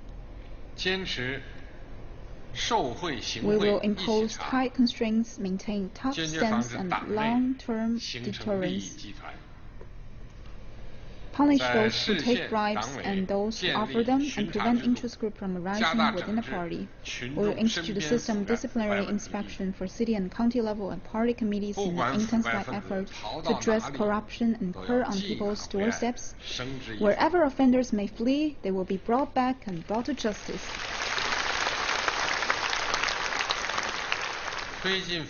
We will work for the adoption of national anti-corruption legislation and create a corruption reporting platform that covers both disciplinary inspection commission and supervision agency. We will strengthen deterrence so officials daren't be corrupt, strengthen the cage of institutions that they are unable to be corrupt, and strengthen their vigilance so that they have no desire to commit corruption. So political environment will, like a sea fallen calm and river runs clear, to clear and free of corruption. 7. Improving party and state oversight systems. To improve the party's ability to purify itself, it is essential that we strengthen party self-supervision and subject ourselves to public oversight. We must strengthen checks on and oversight over the exercise of power and ensure that power is exercised under public oversight in broad daylight and an institutional cage. We will strengthen top-down organizational oversight, improve bottom-up democratic oversight, and practice peer oversight, and tighten regular supervision over party members in positions of leadership. We will intensify political inspection to identify problems and ensure that deterrence works. We will establish an oversight network that facilitates coordination in disciplinary inspections conducted at different levels. We will deepen reforms of the national supervision system, conduct trials throughout the country, and establish supervisory commissions at the national, provincial, city, and county level, which shares office and work together with the Public Disciplinary Inspection Commission. This will ensure that supervision covers everyone in the public sector who exercise public power. A national supervision law will be formulated. Supervisory commission will be given responsibilities, powers, and means of investigations in accordance with the law. We will reform the auditing management system and improve the statistics system. We will establish an authoritative, efficient oversight system with a complete coverage under the party's unified command and integrate inter-party oversight with oversight by state organs, democratic oversight, judicial oversight, public oversight, oversight through public opinions. Eighth, strengthening every dimension of our ability for governance. To lead a large socialist country of more than 1.3 billion people, our party must be both politically strong and highly competent. We should be good at learning. We should foster a strong atmosphere of learning and practicing in a party and build our party into a Marxist learning party. We should nurture a love of learning in our people. We should be good at exercising political leadership. We should have strategic perspectives, develop critical thinking, and dialogical approach to thinking. We should think in terms of rule of law and think about worst-case scenarios. We should formulate sound party lines, principles, and policy and resolutely implement them, ensuring that the party exercises overall leadership and coordinates work in all areas. We should be good reformers and pioneers. We should be enterprising, work creatively in light of accurate conditions, and adapt to apply information technology, including internet, in our work. We should be good at promoting sound development. We should effectively put into practice the new development philosophy and continue to break new grounds for development. We should be good at exercising law-based governance. We'll act more quickly to put in place a system, party rules, and regulations that cover all aspects of the party leadership and party building, and strengthen and improve party leadership over bodies of state power. We should be good at engaging with the people. We should develop new systems, mechanisms, ways, and means of the work. We'll urge trade nations, Chinese Communist Youth League organizations, Women's Federations, and other people's organizations to strengthen their political consciousness, become more advanced, and better represent the people, to play their role as bridges linking the party with the people, and to organize and motivate the people to follow the party. We should be good at implementing the policy. We should be open and frank, take effective measures to address real issues and seek good outcomes. We should be ready both to act resolutely and swiftly to make sustained efforts to tackle tough issues head-on. We should be good at managing risks. We will improve risk prevention and control management in all areas, skillfully handle various complex issues, and overcome all difficulties and obstacles that we meet on our way, and keep a firm hold on the initiative of our work.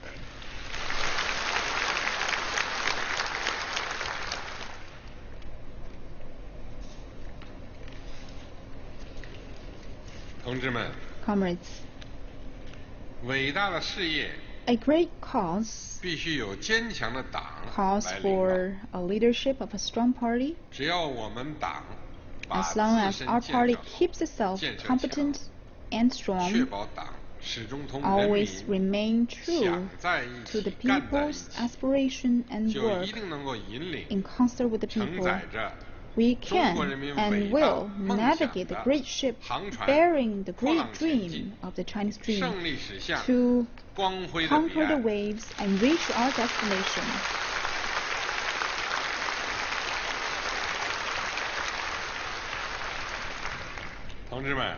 Comrades, the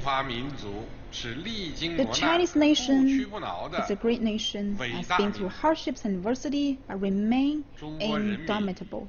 The Chinese people are great people. They are industrious and brave. And they never pause in the pursuit of progress. The Communist Party of China is a great party. It has courage to fight and the mettle to win.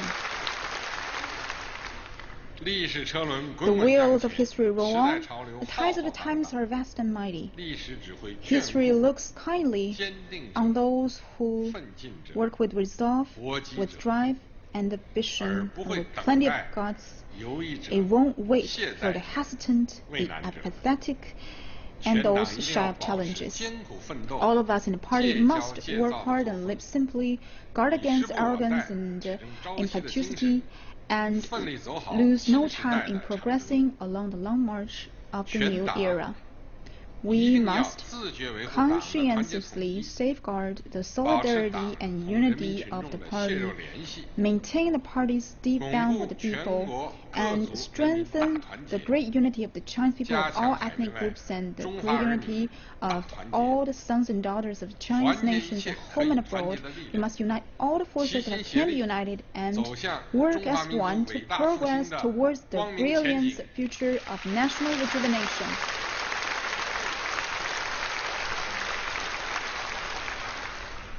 A nation will prosper only when its young people thrive. A country will be full of hope and have a great tomorrow only when its younger generation have ideals, abilities, and a strong sense of responsibility. The Chinese dream is a dream about history, the present, and the future. It is a dream of our generation, but even more so, a dream of the younger generations. The Chinese dream of national rejuvenation will be realized ultimately through the endeavors of young people, generation by generation.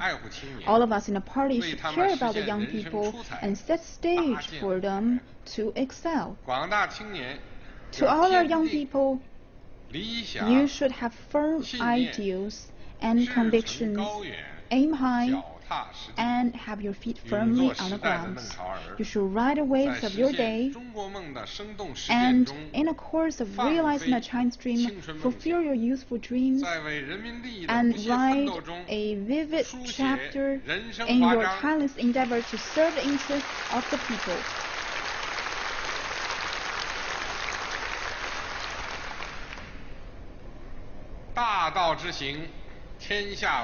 A just cause should be pursued for the common good. Rooted in a land of more than 9.6 million square kilometers, nourished by a nation's culture of more than 5,000 years, and backed by the invincible force of more than 1.3 billion people, we have an infinite vast stage of our era,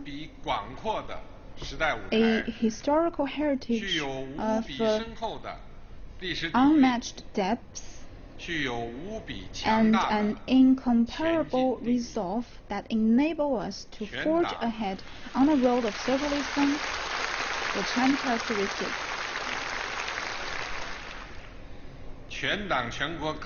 We, the entire party, and the Chinese people of all ethnic groups should rally closely around the party central committee and hold high the banner of socialism with Chinese characteristics. We should keep on working with great determination to accomplish the three historical tasks of advancing modernization, realizing China's reunification, and preserving world peace and promoting common development. We should secure a decisive victory in finishing the building moderately prosperous society in all aspects, striving for the great success of socialism, the Chinese characteristic of a new era, and realize the Chinese dream of national rejuvenation, and see that all people realize their aspiration for a better life.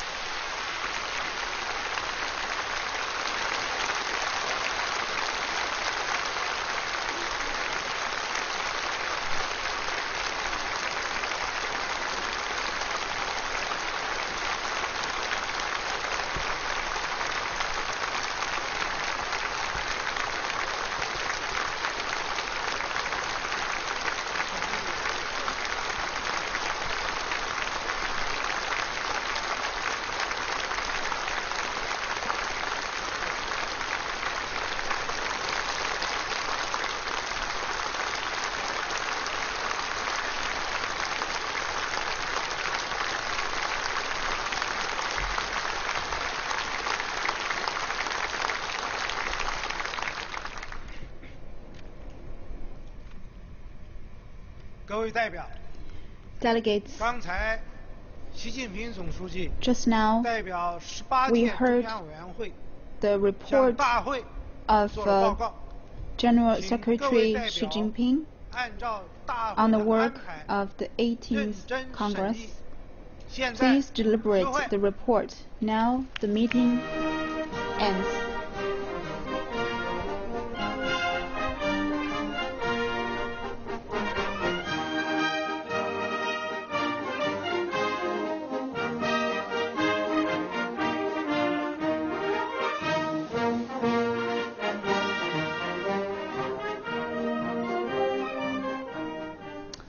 And that is General Secretary Xi Jinping's report to the 18th CPC Central Committee. It's a wide-ranging speech. It covered many different areas, but there are some key things I want to mention. Of course, China's construction has entered a new era, and it has formulated the thoughts on socialism with Chinese characteristics for a new era. And he mentioned that the contradiction at this new time is the people's pursuit for better life and unsustainable and inadequate growth of China. He also talked about ecological construction, how to